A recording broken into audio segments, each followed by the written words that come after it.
पढ़ाएंगे life process के बारे में। लाइफ प्रोसेस क्लास 10 का इंपॉर्टेंट चैप्टर में से एक है और इसे इजीली पढ़ाएंगे। और इसी वजह से मेरा जो है वीडियो आप लोग देखते रहे और हो सके तो दूसरे को सेंड कीजिए, शेयर कीजिए, जिससे जो इन्फॉर्मेशन है वो दूसरे बच्चों तक पहुंचे और वो लाभ ले सके। तो ठीक है, चलते हैं क्या पढ़ाने के लिए, लाइफ प्रोसेस पढ़ाएंगे। ठीक है, तो लाइफ प्रोसेस होता क्या है, तो सबसे पहले आते हैं लाइफ प्रोसेस आपका क्या होता है, व्हाट आर लाइफ प्रोसेस।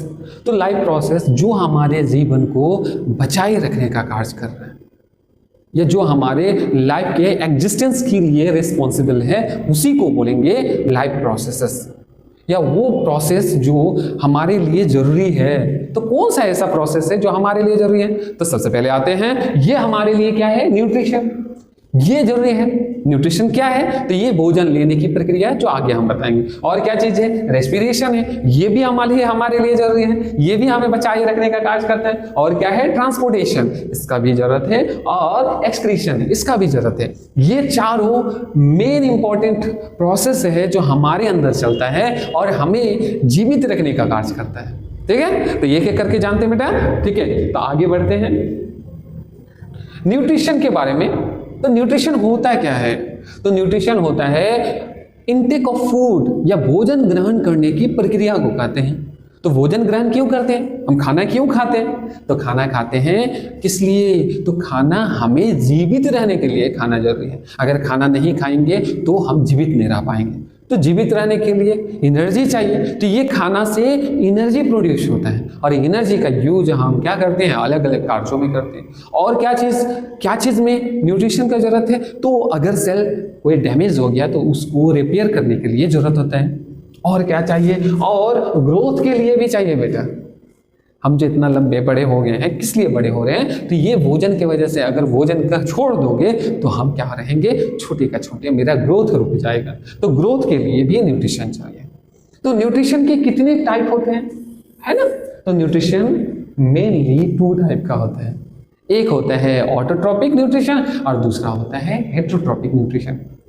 तो ऑटोट्रॉपिक न्यूट्रिशन क्या है ना, और हेटेरोट्रॉपिक न्यूट्रिशन क्या है, ये जानेंगे। लेकिन जानने से पहले ऑटोट्रॉपिक न्यूट्रिशन किस में होता है ये जानने का जरूरत है। तो ऑटोट्रॉपिक न्यूट्रिशन होता है ग्रीन प्लांट में होता है, एल्गी में होता है, यूग्लिनॉइड्स में होता है। तो ये सब में ऑटोट्रॉपिक न्यूट्रिशन होता है बेटा, है ना। और हेटेरोट्रॉप्स किस में होता है, हेटेरोट्रॉपिक न्यूट्रिशन किस में होता है, तो हेटेरोट्रॉप्स में होता है। जो हेटेरोट्रॉपिक न्यूट्रिशन करता है उसे हेटेरोट्रॉप्स कहते हैं। तो जैसे हम लोग हो गए हैं, उसके बाद कुत्ता, बिल्ली, अमीबा, ये भी हेटेरोट्रॉपिक न्यूट्रिशन करता है, और ये सबको हेटेरोट्रॉप्स कहते हैं। और जो ऑटोट्रॉपिक न्यूट्रिशन करेगा उसे ऑटोट्रॉप्स कहेंगे बेटा। ठीक है, आगे बढ़े। तो ठीक है, अब आते हैं ऑटोट्रॉपिक न्यूट्रिशन जो है क्या है। तो ऑटोट्रॉपिक न्यूट्रिशन जो अपना भोजन स्वयं संश्लेषित करे या खुद से ही सिंथेसिस करे, उसे कहेंगे क्या, ऑटोट्रॉपिक न्यूट्रिशन।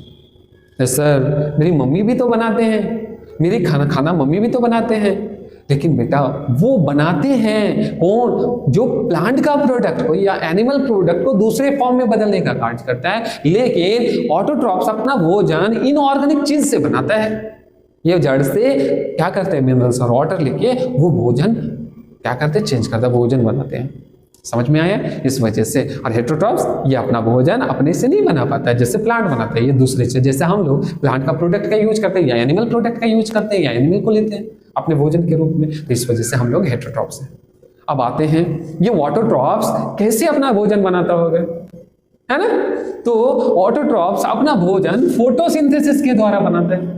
अब फोटोसिंथेसिस होता क्या है, तो फोटोसिंथेसिस होता है भोजन बनाने की प्रक्रिया है, जिससे वो अपना भोजन बनाता है। जिस प्रक्रिया से उसे फोटोसिंथेसिस कहते हैं या प्रकाश संश्लेषण कहते हैं। तो प्रकाश संश्लेषण इससे क्या होता है, तो भोजन भी बनता है, साथ में जो हम ऑक्सीजन जो लेते हैं ना, वो भी पौधा बनाता है। भोजन तो बनाता ही है, लेकिन भोजन के साथ जो ऑक्सीजन बनाता है और उसका हम यूज करते हैं किसके लिए, रेस्पिरेशन के लिए। अगर पेड़ पौधा नहीं रहता तो ये जो ऑक्सीजन है वो भी नहीं रहता है, और जो खाना पीना है वो भी हमारे लिए नहीं मिलता। इसीलिए प्लांट जरूरी है। इसलिए आप लोग घर में जाके या घर पर एक प्लांट जरूर लगाए, जिससे ऑक्सीजन जो है हमारे एनवायरनमेंट में रहे और हमें भोजन भी उससे प्राप्त हो। है ना। तो ठीक है, तो ऑटोट्रॉपिक न्यूट्रिशन या ऑटोट्रॉप्स फोटोसिंथेसिस के द्वारा अपना भोजन बनाता है और ऑक्सीजन रिलीज करता है। कैसे करता होगा, तो चलो देखते हैं। तो ऑटोट्रॉप्स अपना भोजन जो बनाता है या फोटोसिंथेसिस दो प्रोसेस से करता है, लाइट रिएक्शन और एक होता है डार्क रिएक्शन। क्या होता है, डार्क रिएक्शन। मतलब फोटोसिंथेसिस के लिए दो रिएक्शन चलता है, कहां पे, पत्तों में। पत्तों के कहां पे, तो पत्तों के क्लोरोप्लास्ट में चलते हैं, है ना। तो आगे बढ़ते हैं। तो सबसे पहले हम दोनों रिएक्शन में सबसे पहले लाइट रिएक्शन को पढ़ते हैं। तो लाइट रिएक्शन क्या होता है, तो जिस रिएक्शन होने के लिए सनलाइट का जरूरत हो उसे लाइट रिएक्शन कहेंगे। अब ये कहां होता है लाइट रिएक्शन, तो ये क्लोरोप्लास्ट जो होता है, ये समझिए कि ये क्लोरोप्लास्ट है और ये ग्रेना है। ये क्या है, थैलेकॉइड। और थैलेकॉइड जब ग्रुप में रहे, स्टॉक में रहे, तो इससे हम ग्रेना कहते हैं। क्या कहते हैं, ग्रेना, है ना। और बहुत सारा ग्रेनम को हम क्या बोलेंगे, ग्रेना। तो ग्रेना में क्या होता है, आपका फोटोसिंथेसिस कौन सा वाला, लाइट रिएक्शन होता है। ठीक है, तो लाइट रिएक्शन कहां होता है, ग्रेनम में होता है। और इसके लिए क्या चाहिए, क्या चाहिए फोटोसिंथेसिस के लिए, तो सनलाइट होना जरूरी है। सनलाइट नहीं होगा तो नहीं होगा। दूसरा क्या चाहिए, वाटर चाहिए और क्लोरोफिल चाहिए। तो ये क्लोरोफिल जो है ये लिप्स में होता है बेटा। लिप्स पर क्या होता है, क्लोरोफिल। तो क्लोरोफिल का काम क्या होता है, तो क्लोरोफिल ग्रेना के थैलेकॉइड में क्लोरोफिल होता है, जिसे कॉन्टासोम भी कहते हैं, है ना। ये कॉन्टासोम या क्लोरोफिल ये लाइट एनर्जी को या सनलाइट को ये ट्रैप करता है, पकड़ता है, एब्जॉर्ब करता है ना। तो क्यों करता है ये एब्जॉर्ब, तो क्लोरोफिल में ही जो है वाटर भी पहुंचता है। जड़ से लिया वाटर, ये वाटर गया लिप्स पर, क्लोरोप्लास्ट में गया। और इस वाटर जो अभी हम बोले कि लाइट रिएक्शन में वाटर का भी जरूरी होता है, ये वाटर का ब्रेक डाउन करता है। वाटर को किस में तोड़ता है, हाइड्रोजन आयन में और ऑक्सीजन में तोड़ता है। और इलेक्ट्रॉन भी निकलता है। क्या निकलता है, इलेक्ट्रॉन। तो अभी हम कुछ दिन पहले बोले थे ना कि फोटोसिंथेसिस से ऑक्सीजन भी रिलीज होता है। तो ये ऑक्सीजन किससे आया, ये वाटर से, वाटर के स्प्लिटिंग से आया। जब सनलाइट क्लोरोफिल में पड़ा, एब्जॉर्ब हुआ, तो ये सनलाइट वाटर का ब्रेक डाउन के लिए चाहिए। तो वाटर स्प्लिट हुआ, जिससे हाइड्रोजन आयन निकला और इलेक्ट्रॉन भी निकला। ये इलेक्ट्रॉन क्या होगा, ये जाएगा कैरियर के द्वारा ईटीएस में और वहां पे एनर्जी प्रोड्यूस करने का कार्य करेगा, जो एटीपी और एनएडीपीएस के रूप में एनर्जी प्रोड्यूस होता है। तो एनर्जी के लिए इलेक्ट्रॉन चाहिए, ये इलेक्ट्रॉन वाटर के स्प्लिटिंग से बनता है। और दूसरा ये हाइड्रोजन भी है, ये हाइड्रोजन जो है ये एटीएस में जाके आपका एनएडीपीएच बनाने का कार्य करता है। ये भी एक एनर्जी मॉलिक्यूल है ना। तो इसी तरह से एनर्जी प्रोड्यूस होता है किसमें, आपका लाइट रिएक्शन में। और वाटर के स्प्लिटिंग से ऑक्सीजन भी रिलीज होता है। तो ये था लाइट रिएक्शन। तो लाइट रिएक्शन में कौन सा प्रोडक्ट बना, तो एटीपी और एनएडीपीएच बना। एटीपी बना और क्या बना, एनएडीपीएच। ये दोनों चीज किस में बना, लाइट रिएक्शन में। ये ध्यान रहना चाहिए कि लाइट रिएक्शन से बनता क्या है। अब आते हैं दूसरा, डार्क रिएक्शन। तो डार्क रिएक्शन होता है क्या, ये क्या, ये रात के टाइम होगा, बिल्कुल नहीं, ये दिन के टाइम ही होगा। लेकिन डार्क रिएक्शन इसलिए कहा जाता है क्योंकि इसमें डायरेक्ट सनलाइट का जरूरत नहीं होता है, सनलाइट का जरूरत नहीं होता है। तो इस रिएक्शन को होने के लिए क्या चाहिए, उसके लिए चाहिए एटीपी चाहिए और एनएडीपीएच चाहिए। क्या चाहिए, एनएडीपीएच चाहिए। और ये दोनों किसका प्रोडक्ट है, लाइट रिएक्शन का, लाइट रिएक्शन का, है ना, का प्रोडक्ट है। लाइट रिएक्शन से जो प्रोडक्ट बना एटीपी और एनएडीपीएच, इसका जरूरत होता है किस लिए, डार्क रिएक्शन में होता है। ठीक है, तो डार्क रिएक्शन में क्या चाहिए हमें, एटीपी और एनएडीपीएच चाहिए। लेकिन डार्क रिएक्शन होता कहां, जैसे लाइट रिएक्शन हुआ था ग्रेना के थैलेकॉइड में, लेकिन यहां पे डार्क रिएक्शन कहां होता है, तो स्ट्रोमा में होता है, क्लोरोप्लास्ट के स्ट्रोमा में। अब स्ट्रोमा क्या है, तो ये आपका क्लोरोप्लास्ट है और ये ग्रेनम है ना, ये ग्रेना है और ग्रेना आपस में जुड़ा हुआ रहता है स्ट्रोमा लैमेली से। और ये खाली जगह जो है इसी को हम क्या बोलेंगे, स्ट्रोमा कहेंगे। तो स्ट्रोमा में क्या होता है, आपका डार्क रिएक्शन चलता है। तो आते हैं डार्क रिएक्शन कैसे होता है।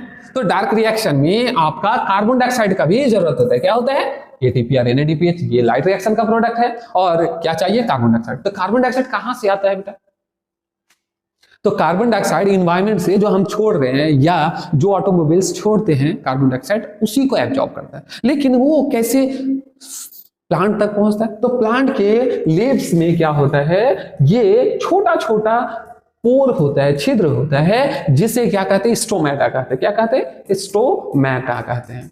ये स्टोमेटा द्वारा कार्बन डाइऑक्साइड एंटर होता है। लेकिन कार्बन डाइऑक्साइड का क्यों जरूरत है? तो ये कार्बन डाइऑक्साइड और एटीपी एनएडीपीएच ये एनर्जी है, ये यूज करके कार्बन डाइऑक्साइड से किस में बदलता है? फूड में बदलने का कार्य करता है। क्या करता है? फूड। फूड क्या है? सुक्रोज के रूप में होता है। सुक्रोज है ना, सुक्रोज के रूप में ये फूड बनता है। तो कैसे? तो लिफ्ट के द्वारा CO2 एंटर करता है, फिर लिफ्ट में क्या होता है, रूबिस्को एंजाइम होता है जो CO2 RUBP से जुड़ता है। RUBP से CO2 जुड़ के और रूबिस्को एंजाइम के द्वारा किस में बदलता है? 2PGA। और ये 2PGA फॉस्फोग्लिसरिक एसिड ये आपका फर्दर ये साइकिल में जाता है और 2PGA से क्या बनता है? आपका हम बोल सकते हैं ग्लूकोज या सुक्रोज बनने का कार्य करता है। तो इस तरह से फोटोसिंथेसिस होता है। तो फोटोसिंथेसिस जो है 2 स्टेप में कंप्लीट होता है, लाइट रिएक्शन और डार्क रिएक्शन। लाइट रिएक्शन में NADPH और ATP का सिंथेसिस होता है जो लाइट एनर्जी को यूज करके बनता है। लेकिन डार्क रिएक्शन में CO2 और ATP और NADPH लाइट रिएक्शन का प्रोडक्ट है, उसका यूज होता है और कार्बन डाइऑक्साइड का यूज होकर भोजन बनाने का काम करता है। और इसमें डायरेक्शन लाइट का जरूरत नहीं होता, इस वजह से डार्क रिएक्शन कहा जाता है। डार्क रिएक्शन को केल्विन साइकिल भी कहा जाता है। तो आगे आप जाइएगा, अभी तो क्लास 10th में है, अगर क्लास 11th में जाइएगा तो फोटोसिंथेसिस बोल के एक चैप्टर है, उसमें इसको डिटेल से पढ़िएगा, है ना। और हो सके तो हम उसके लिए भी एक वीडियो बनाएंगे जो आप लोग देखिएगा, ठीक है। तो आगे बढ़ते हैं। अब आते हैं, ये तो ऑटोट्रॉप्स के बारे में पता चल गया कि ऑटोट्रॉप्स अपना भोजन खुद से बनाते हैं। अब आते हैं हेट्रोट्रॉप्स। हेट्रो मतलब होता है कोई पराया, दूसरा का बना हुआ चीज हम कंज्यूम करें या कोई जीव उसे कंज्यूम करे तो उसे हेट्रोट्रॉप्स कहते हैं। और उस प्रकार का न्यूट्रिशन को कहते हैं हेट्रोट्रॉपिक न्यूट्रिशन, या हिंदी में कहा जाता है परपोषण कहा जाता है, ठीक है। तो परपोषण जो है ये आपका 3 प्रकार का होता है। हॉलोजॉइक न्यूट्रिशन जिसे प्राणी संपोषण कहते हैं, दूसरा होता है पैरासाइटिक न्यूट्रिशन जिसे हम कहेंगे परजीवी पोषण, और एक लास्ट होता है 3rd नंबर पर ये सैप्रोफाइटिक न्यूट्रिशन जिसे मृतजीवी पोषण कहते हैं। तो हम एक एक करके पढ़े। पहले हम पढ़ेंगे हॉलोजॉइक न्यूट्रिशन या प्राणी संपोषण, है ना, ये है। तो प्राणी संपोषण क्या है? तो ये अपना भोजन डायरेक्टली सॉलिड के रूप में इनटेक करता है या लेता है, और फिर पेट में जाके वो डाइजेस्ट होता है और उसका क्या एब्जॉर्प्शन होता है, फिर एसिमिलेशन होता है, मतलब उसका उस एब्जॉर्ब किया हुआ ग्लूकोज का यूटिलाइजेशन को एसिमिलेशन कहा जाता है, और फिर जाके वो बचा हुआ चीज को बाहर निकाला जाता है। तो ये किस में होता है हॉलोजॉइक न्यूट्रिशन? तो आपका ह्यूमन, डॉग, गोट, काव, जितना भी चीजें हैं ज्यादातर ये हॉलोजॉइक न्यूट्रिशन करते हैं। मतलब इसमें हुई है तो वो कंप्लीट करता है, ना कि छोटा छोटा पार्ट में लेता है। तो आगे बढ़ते हैं। अब आते हैं सैप्रोफाइटिक न्यूट्रिशन। दूसरा में क्या है? Saprophytic nutrition. तो सैप्रोस मतलब होता है सड़ा गला या मृत, इसे हिंदी में मृतजीवी पोषण भी कहा जाता है ना। तो ये अपना भोजन डेड या डिकेइंग, सड़ा गला चीज या मरा हुआ चीजों से प्राप्त करे तो इसे हम क्या कहते हैं? सैप्रोफाइटिक न्यूट्रिशन कहते हैं या मृतजीवी पोषण कहते हैं, है ना। तो मृतजीवी पोषण जो है ये किस में होता है? तो फंगी, मशरूम और बैक्टीरिया भी है। बैक्टीरिया भी क्या करता है? बैक्टीरिया भी आपका सड़े गले चीजों से भी न्यूट्रिशन लेता है ना। तो न्यूट्रिशन ये इसमें कार्बनिक पदार्थ के रूप में लेते हैं। लेकिन ये बाहर कोई अगर चीज है, सोचिए ये कोई मैटर है, पड़ा हुआ है, मैटर है, इसे पहले सड़ाता है, एंजाइम छोड़ता है। बैक्टीरिया या आपका फंगी है, इसमें आएगा और उसमें पहले बाहरी एंजाइम को देगा, और एंजाइम से वो जब डाइजेस्ट हो जाएगा, सड़ जाएगा, तो फिर उसे एब्जॉर्ब कर लेता है। तो डाइजेशन प्रोसेस इसमें क्या होता है? सैप्रोफाइटिक में बाहर होता है, एब्जॉर्प्शन अंदर होकर उसका एसिमिलेशन वगैरह होगा। लेकिन जो आपका प्राणी संपोषण है हॉलोजॉइक में, ये डाइजेशन अंदर होता है, इसमें डाइजेशन बाहर होता है, जैसे मशरूम यहाँ पे डायग्राम के थ्रू देख सकते हैं। अब आगे बढ़ते हैं। Parasitic nutrition. पैरासाइट मतलब होता है परजीवी। इसमें क्या होता है? हार्म करता है, ना कि डायरेक्टली पूरा किल करता है। जैसे मच्छर हमें नुकसान पहुंचा के अपना न्यूट्रिशन लेता है, अपना पोषण लेता है, तो पैरासाइटिक को बोला जाता है परजीवी। तो परजीवी दो प्रकार के होता है, एक होता है एक्टोपैरासाइट और दूसरा होता है एंडोपैरासाइट। एक्टो मतलब जो बाहर से ही रहे, जैसे मच्छर, मक्खी या जो भी चीजें हैं जो बाहर से हमसे न्यूट्रिशन ले, तो उसे एक्टोपैरासाइट कहते हैं। जैसे जुए हैं, खटमल है, ये न्यूट्रिशन तो लेता है लेकिन ये बाहर से लेता है। लेकिन एंडोपैरासाइट ये शरीर के अंदर प्रवेश करके अपना भोजन लेता है। जैसे कृमि हो गया, उसके बाद आपका जैसे एस्करियास, फीता कृमि, बहुत सारा ऐसे पैथोजन है जो न्यूट्रिशन हमारे बॉडी से हमसे लेता है और हमें नुकसान पहुंचाता है। तब जाके उस तरह का न्यूट्रिशन को क्या बोलेंगे? पैरासाइटिक न्यूट्रिशन, है ना। तो आते हैं न्यूट्रिशन जो है, तो ये हो गया टेपवर्म माने फीता कृमि, और कैस्क्यूटा ये जो है इसे अमरवेल भी कहा जाता है। इसमें कोई रूट नहीं होता है, जो आप देख सकते हैं इसमें रूट नहीं होता है, ये प्लांट के पैरासाइट होता है और प्लांट से ही ये अपना न्यूट्रिशन को एब्जॉर्ब कर लेता है, उसका बॉडी सरफेस के द्वारा एब्जॉर्ब कर लेता है। तो ठीक है, तो ये था न्यूट्रिशन के बारे में। आगे हैं ह्यूमन डाइजेस्टिव सिस्टम के बारे में, ये तो नॉर्मल कॉमनली पढ़े, लेकिन अब आते हैं जो आपका बायोलॉजिकल प्रोसेस में जो है ह्यूमन के डाइजेस्टिव सिस्टम के बारे में, तो ये पढ़ते हैं। तो ह्यूमन डाइजेस्टिव सिस्टम में आपका क्या क्या चीज है? माउथ है, माउथ में टीथ है, टंग है, ऑसोफेगस है, उसके बाद स्टोमैक है, उसके बाद कोलोन है, उसके बाद स्मॉल इंटेस्टाइन है, उसके बाद आपका लीवर है, पैंक्रियास है। ये सारा चीज मिलकर एक सिस्टम बनाता है जिसे डाइजेस्टिव सिस्टम कहते हैं। तो एक एक करके हम यहाँ पे पढ़ेंगे, ठीक है। तो चलो देखते हैं। तो ह्यूमन डाइजेस्टिव सिस्टम में सबसे पहले माउथ को पढ़ेंगे। तो पता है ना, माउथ हमारे मुंह, तो मुंह पे सबसे पहले डाइजेशन का काम माउथ से टीथ में स्टार्ट होता है, टीथ से स्टार्ट होता है, दांत। ये 4 प्रकार का होता है, इंसीजर, केनाइन, प्रीमोलर और मोलर। तो इंसीजर जो होता है या इंसाइजर बोलते हैं, आगे वाला जो चपटा हो गया जो दांत है, इसको बोला जाता है। ये क्या करता है? काटने का काम करता है। अब हम कोई चीज को काटे तो आगे वाला दांत से काटते हैं, ना कि अंदर ले जाके, तो काटने का काम इसी का है। तो केनाइन का क्या काम है? तो केनाइन चीरने का काम करता है, लेकिन ये चीरने का काम कार्निवोर में ज्यादा अच्छा होता है, क्योंकि कार्निवोर जो है ये इसी से कोई दूसरे जानवर को चीरने फाड़ने का काम करता है। लेकिन उसके केनाइन एक अलग स्ट्रक्चर होता है। इसके केनाइन में इस तरह से थोड़ा सा क्या होता है, आपका धार होके रहता है, खांच बना हुआ रहता है, तो जिससे इसे कार्नेशियल टेथ भी कहते हैं, है ना। और लंबा होता है, तो ये कार्निवोर एनिमल में बहुत लंबा होता है। हम लोग कहते हैं छोटा है, लेकिन उसमें बहुत ज्यादा बड़ा होता है। तीसरा प्रीमोलर, ये प्रीमोलर आगे जो अंदर से थोड़ा आगे वाला चपटा छोटा होता है, ये तो ये क्या करता है? ग्राइंड करने का, पीसने का काम करता है, और मोलर में पीसने का काम करता है। और टिथ बना हुआ किससे होता है? तो टिथ इनामेल से बना होता है, इनामेल से बना हुआ होता है। इनामेल सबसे हार्डेस्ट ऑर्गेनिक, मतलब हमारे ह्यूमन बॉडी में सबसे हार्डेस्ट मटेरियल होता है इनामेल, और इनामेल दांत बना हुआ होता है इनामेल से, ठीक है। तो आगे बढ़ते हैं। अब दूसरा, ये टिथ का तो काम हम समझ गए, दांत नहीं रहता तो कैसा लगता है, हमारे स्ट्रक्चर है वो भी अच्छा नहीं रहता है। तो दांत है तो हम कोई चीज को चबाकर उससे टेस्ट भी लेते हैं। तो टेस्ट लेने का काम हमारे क्या करते हैं? ये टंग भाई करते हैं, जीभ है। अगर ये नहीं रहता तो हमें कुछ पता ही नहीं चलता है। मम्मी कुछ भी बना के दे उसे खा लेते हैं। जैसे मम्मी, ज्यादा नखरे हम ही लोग का होता है, मम्मी ये खाया नहीं जाता, मम्मी ये खाया नहीं जाता है। क्यों नहीं खाया जाता है? क्योंकि हमारे पास टंग है, इस वजह से बोलते हैं। लेकिन टीनेज में ज्यादा बोलता है ना, ज्यादा नक्चड़े होते हैं, उससे कितना भी अच्छा दे दो लेकिन उसमें कंप्लेन ही खोजते हैं। मम्मी बेचारा करेंगे तो करेंगे क्या, तो भी मम्मी परेशान हो गए, परेशान तो नहीं होते, तो भी अपने बच्चे के लिए बढ़िया बढ़िया खाना बनाते हैं, लो बेटा खाओ और तंदुरुस्त रहो। तो ये टंग ही है जो टेस्ट पता करने का काम करता है। और दूसरा इसमें टेस्ट बर्ड होता है। टेस्ट बर्ड क्या करता है? टेस्ट क्या है, वो खट्टा है, मीठा है या नमकीन है, उसे पता करने का काम करता है। लेकिन और भी इंपॉर्टेंट काम है, केवल टेस्ट लेने का काम नहीं है। तो ये टंग भोजन को मूव करने में हेल्प करता है। अगर सोचिए इधर चबाने का मन किया, इधर चबाया तो टंग इधर लेके गया खाना को, फिर इधर चबाना स्टार्ट, फिर इधर मन ने किया, नहीं भैया हम आगे चला, आगे लेके गए, फिर मन किया निकलना है तो निकल देते। ये टंग का रोल होता है और ये मस्कुलर होता है, इस वजह से आराम से इधर उधर मूव करके हम भोजन को अच्छे से चबा पाते हैं और उसका टेस्ट भी लेते हैं, ठीक है। तो आगे बढ़े तो ठीक है। फिर आते हैं सैलिवरी ग्लैंड, सलाइवा भी जरूरत है। क्या है? सलाइवा। ये सलाइवा जो है सैलिवरी ग्लैंड से निकलता है। किससे निकलता है? सैलिवरी ग्लैंड से निकलता है सलाइवा। समझ में आए? तो सैलिवरी ग्लैंड जो होता है ये 3 पेयर होता है। कितना पेयर्स होता है? 3 पेयर्स होता है, 3 जोड़ा होता है।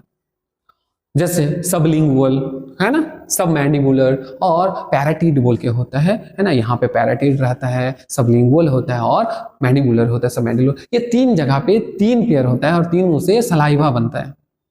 और ये सलाइवा क्या करता है? तो हम सॉलिड चीज खाते हैं। अब सोचो एक बिस्किट ले लिया और वो मुंह में दे तो हमेशा चबाए ना कड़ कड़ कड़ कड़ करेगा, लेकिन थोड़ा देर बाद वो सॉफ्ट हो जाता है। तो क्यों होता है? ये सलाइवा की वजह से। तो भोजन को सॉफ्ट करने का काम करता है और उस सलाइवा में एंजाइम भी पाया जाता है जिसे एमाइलेज कहा जाता है या टाइलिन नाम से भी जाना जाता है।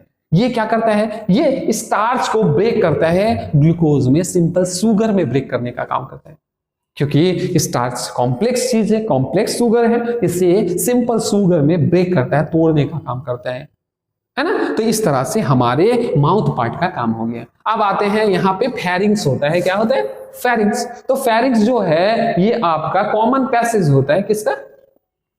फेरिंग्स जो है कॉमन पैसेज ईयर का और फूड का कॉमन पैसेज होता है, मतलब ये दोनों एक ही जगह ही तो मिलता है ये, तो फेरिंग्स बोलते हैं। आगे फिर एक ग्लॉटिस होता है और एपिग्लॉटिस, और इससे क्या है? ट्रैक किया जाता है। तो फिर वहां से डिवाइड हो जाता है दोनों तरफ से, एक हो जाता है ऑसोफेगस और दूसरा चला जाता है ट्रैकिया या विंड पाइप बोलते हैं, उसमें चला जाता है।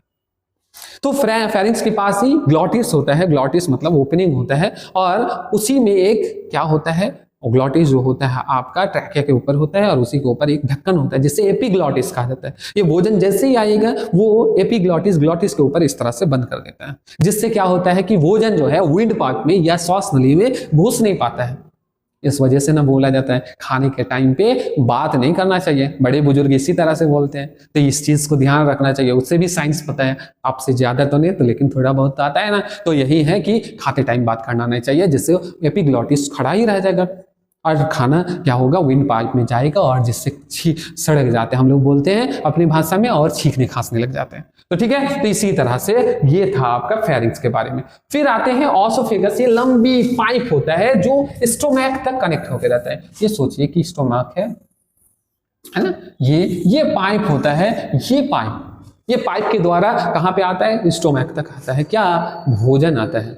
तो इसमें कैसा है? लंबा पाइप है। अब हम लेटे के खाना खाए तो भी पहुंच जाता था। कैसे पहुंचता है भाई? कोई लाठी उठी लेके तो ऐसे नहीं ये कर रहा है, अंदर डाल के तो भेज तो नहीं रहा है, नहीं, तो कैसे जाता है? तो इसमें एक मूवमेंट होता है जिसे पेरिस्टाल्सिस मूवमेंट कहा जाता है, हिंदी में क्रमाकुंचन गति बोला जाता है। तो इससे क्या होता है? भोजन धीरे धीरे क्या होता है? नीचे तरफ आता है।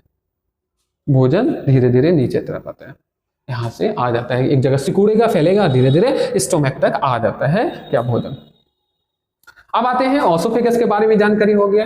अब आते हैं स्टोमैक के बारे में, जो हमारे लिए एक थैला के जैसा संरचना होता है हमारे बॉडी में। आप देख सकते हैं यहाँ पे ये जो है ये पोर्शन यहाँ पे ये वाला है, ये देख सकते हैं। तो ये बैग लाइक स्ट्रक्चर है, सैक लाइक स्ट्रक्चर है, जहां पे टेम्पररी भोजन स्टोर होता है और इसी में आपका गैस्ट्रिक जूस बनता है।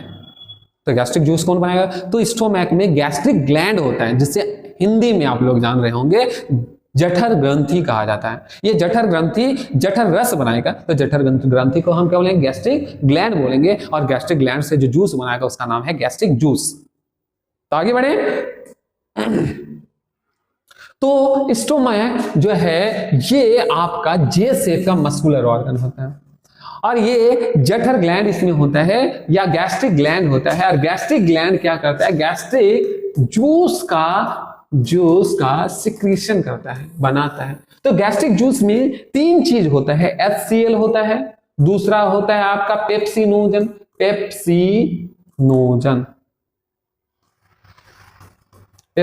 होता है, और तीसरा होता है क्या होता है? आपका म्यूकस होता है ना। ये 3 चीज किसमें होता है? गैस्ट्रिक जूस में होता है। और गैस्ट्रिक जूस कौन सा ग्लैंड से निकलता है? Gastric gland. तो गैस्ट्रिक ग्लैंड में ये जो तीनों जूस है अलग अलग गैस्ट्रिक ग्लैंड के अलग अलग सेल में बनता है। तो आते हैं एक एक करके पढ़ते हैं। HCl जिससे हाइड्रोक्लोरिक एसिड भी कहा जाता है, ये बहुत ज्यादा अम्लीय होता है, एसिडिक होता है। और तो इसका काम क्या है?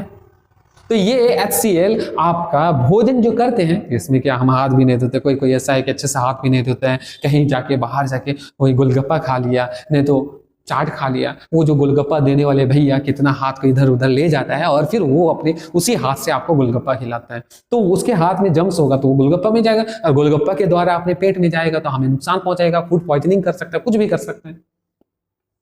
तो ये बैक्टीरिया या पैथोजन उस गोलगप्पा के द्वारा गया तो हमें नुकसान पहुंचा सकता है वो पैथोजन। तो नेचर ने ऐसा हमारे पेट के अंदर किया है कि HCl बनाता है पेट, और ये HCl क्या करता है, उस फूड में उपस्थित जर्म्स या पैथोजन को मारने का कार्य करता है ना। लेकिन ये केवल वही कार्य करता है, जर्म्स को ही मारने का कार्य करता है? नो बेटा नो, और भी कार्य करता है। तो क्या कार्य करता है? तो ये जो पेप्सिन है ये एक्टिव होता है, तो ये इनएक्टिव फॉर्म में पेप्सिनोजन के रूप में रहता है। ये पेप्सिन इनएक्टिव रूप में पेप्सिनोजन के रूप में रहता है। ये पेप्सिनोजन को जगाने का कार्य करता है, तो जग जाएगा ये HCl पेप्सिनोजन को किस में बदल जाएगा देगा, पेप्सिन में बदल देगा। तो ये एक्टिव फॉर्म है, ये इनएक्टिव फॉर्म है। तो इनएक्टिव फॉर्म को एक्टिव में कौन बदलने का काम करेगा? HCl। ठीक है, मतलब सोचो कुंभकर्ण है, कुंभकर्ण को जगाया, वो जाग गया, तब जाके ना लड़ने गया था। तो यहाँ पे भी ऐसे ही है, ये कुंभकर्ण है पेप्सिनोजन, ये सोया हुआ है, इसे जगाएगा कौन? HCl जगाता है, और जागने के बाद इससे एक्टिव में बदल जाता है। एक्टिव फॉर्म के रूप नाम क्या है? पेप्सिन है। और ये पेप्सिन क्या करेगा? प्रोटीन को पेप्टोन्स में या पेप्टाइड में बदलता है। पेप्टोन भी बोल सकते हैं, पेप्टोन्स है ना, इसमें बदलने का कार्य करता है कौन? पेप्सिन। पेप्सिनोजन इनएक्टिव है, कोई काम नहीं करेगा, लेकिन ये इसको पेप्सिन में बदलेगा, तब जाके प्रोटीन को डाइजेस्ट करके किस में बदलेगा? पेप्टोन या पेप्टाइड्स में बदलने का काम करेगा। तो आते हैं ये HCl जो है ये कहां बनता है, कौन सा गैस्ट्रिक ग्लैंड के सेल से बनता है? तो ये बनता है पैराइडल सेल या ऑक्जेंटिक सेल से बनता है ना। तो HCl किस में बनता है? पैराइडल सेल या ऑक्जेंटिक सेल में बनता है। अब आते हैं पेप्सिन। अभी बोले कि पेप्सिन ये क्या करता है? प्रोटीन को पेप्टोन्स में बदलता है या पेप्टाइड्स में बदलता है, लेकिन ये बनता कहां है? तो गैस्ट्रिक ग्लैंड से बनता है। गैस्ट्रिक ग्लैंड के कौन सा सेल? तो गैस्ट्रिक ग्लैंड के सेल होता है चिप सेल या पेप्टिक सेल या जाइमोजन सेल। ये तीन सेल एक ही नाम है, एक ही है, ये बोले ना। ये इससे बनता है कौन? पेप्सिनोजन बनता है। लेकिन इस पेप्सिनोजन को पेप्सिन में बदलता कौन है? HCl। और ये पेप्सिन फिर क्या करता है? प्रोटीन को पेप्टाइड्स में बदलने का कार्य करता है या पेप्टोन्स में बदलता है। अब आते हैं म्यूकस के बारे में। तो म्यूकस जो है बेटा ये आपका किससे निकलता है? ये गॉबलेट सेल से निकलता है। और ये गॉबलेट सेल से निकलने के बाद क्या ये म्यूकस जो होता है चिपचिपा पदार्थ होता है या द्रव होता है, स्टिकी होता है। और ये स्टोमैक के जो वॉल है, ये स्टोमैक है, इसके वॉल को क्या करता है? प्रोटेक्ट करता है, क्योंकि ये स्टोमैक के पूरा वॉल को कवर कर लेता है। और किससे प्रोटेक्ट करता है? तो ये HCl से प्रोटेक्ट करता है, क्योंकि HCl हाईली एसिडिक होता है और स्टोमैक के वॉल को डैमेज कर सकता है इस वजह से। ठीक है, तो इस वजह से म्यूकस भी एक इंपॉर्टेंट है गैस्ट्रिक जूस में से। तो गैस्ट्रिक जूस में म्यूकस भी होता है। ठीक है, अब आगे बढ़ते हैं। अब आते हैं स्मॉल इंटेस्टाइन। स्मॉल मतलब छोटा इंटेस्टाइन है ना। तो स्मॉल इंटेस्टाइन जो होता है ये आपका 3 पार्ट होता है, ड्यूडेनम, जेजुनम और इलियम होता है, जो आप इस डायग्राम में देख सकते हैं। यहाँ पे ये है ड्यूडेनम, ये है आपका जेजुनम और ये है इलियम। ये 3 पार्ट से मिलकर बना हुआ होता है स्मॉल इंटेस्टाइन, है ना। तो आगे बढ़ते हैं। अब स्मॉल इंटेस्टाइन के बाद, लेकिन इसमें कुछ ग्लैंड है जो क्या करता है? एंजाइम बनाने का कार्य करता है या कुछ सिक्रीशन करने का कार्य करता है। तो एक एक करके ग्लैंड पड़े, तो इसमें से एक है लीवर। क्या है? लीवर। तो लीवर सबसे लार्जेस्ट ग्लैंड में से एक है, सबसे बड़ा ग्रंथि है शरीर का, और ये बाइल बनाने का काम करता है, जिससे बेटा हिंदी में कहा जाता है पित्त। पित्त का निर्माण करने का कार्य करता है। अब ये पित्त क्या करता है? इमल्सिफिकेशन करता है।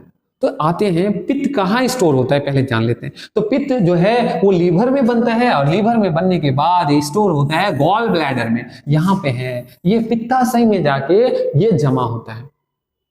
तो जमा तो हो गया, लेकिन इसका क्या कार्य है? तो बेटा ये पता है, ये बाइल फैट को, फैट जो है ये फैट का इमल्सिफिकेशन करता है। अभी बोले ये बड़ा सा फैट का क्या है? ड्रॉपलेट है, बड़ा सा है। अब इसमें अगर लाइपेज देंगे ना तो ये अच्छे से डाइजेस्ट नहीं होगा, ब्रेक डाउन नहीं होगा। तो ये अच्छे से ब्रेक डाउन हो, जिस वजह से ये बाइल क्या करता है? इमल्सिफिकेशन करके छोटा छोटा ड्रॉपलेट में बदल देता है। कौन? ये आपका बाइल।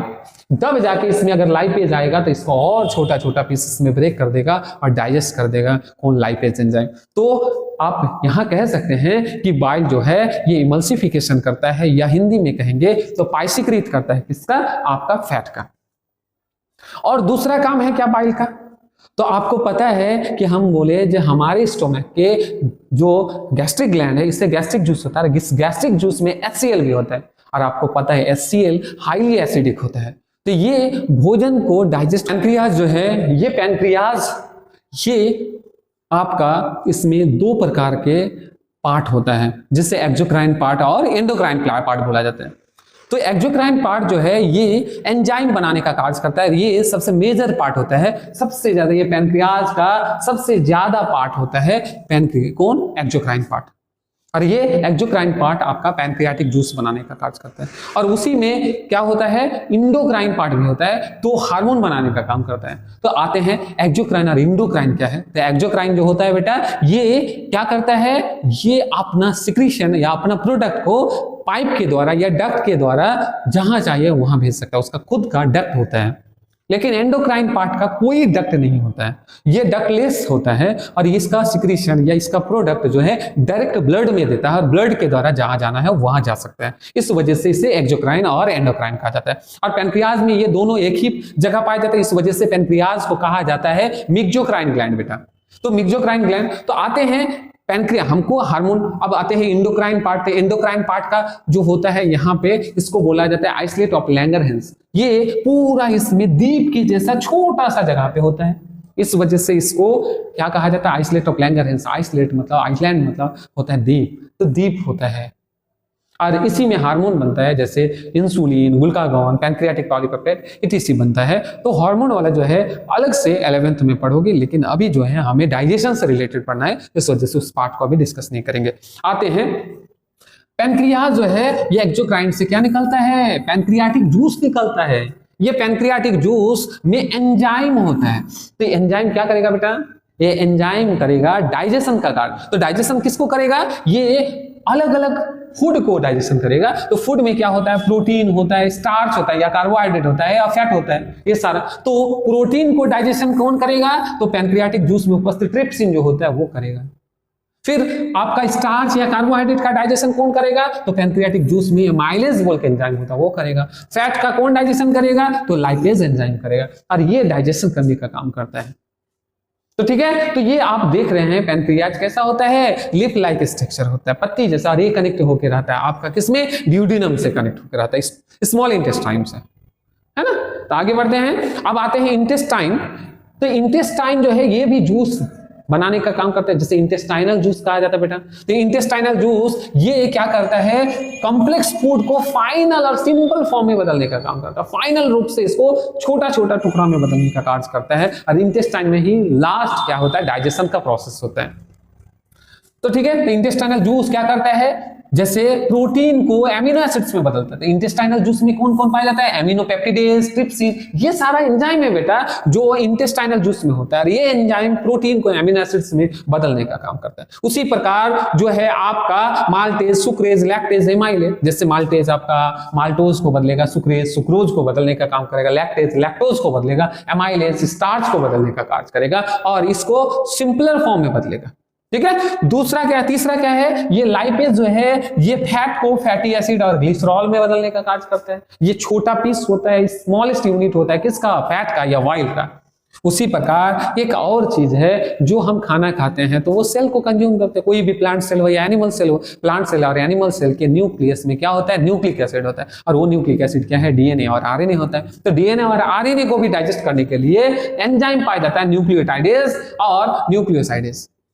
ये आरएनए और डीएनए को या न्यूक्लिक एसिड को डाइजेस्ट करने का काम करता है। ठीक है, तो ये इंटेस्टाइन में पाए जाने वाला एंजाइम है या जूस है।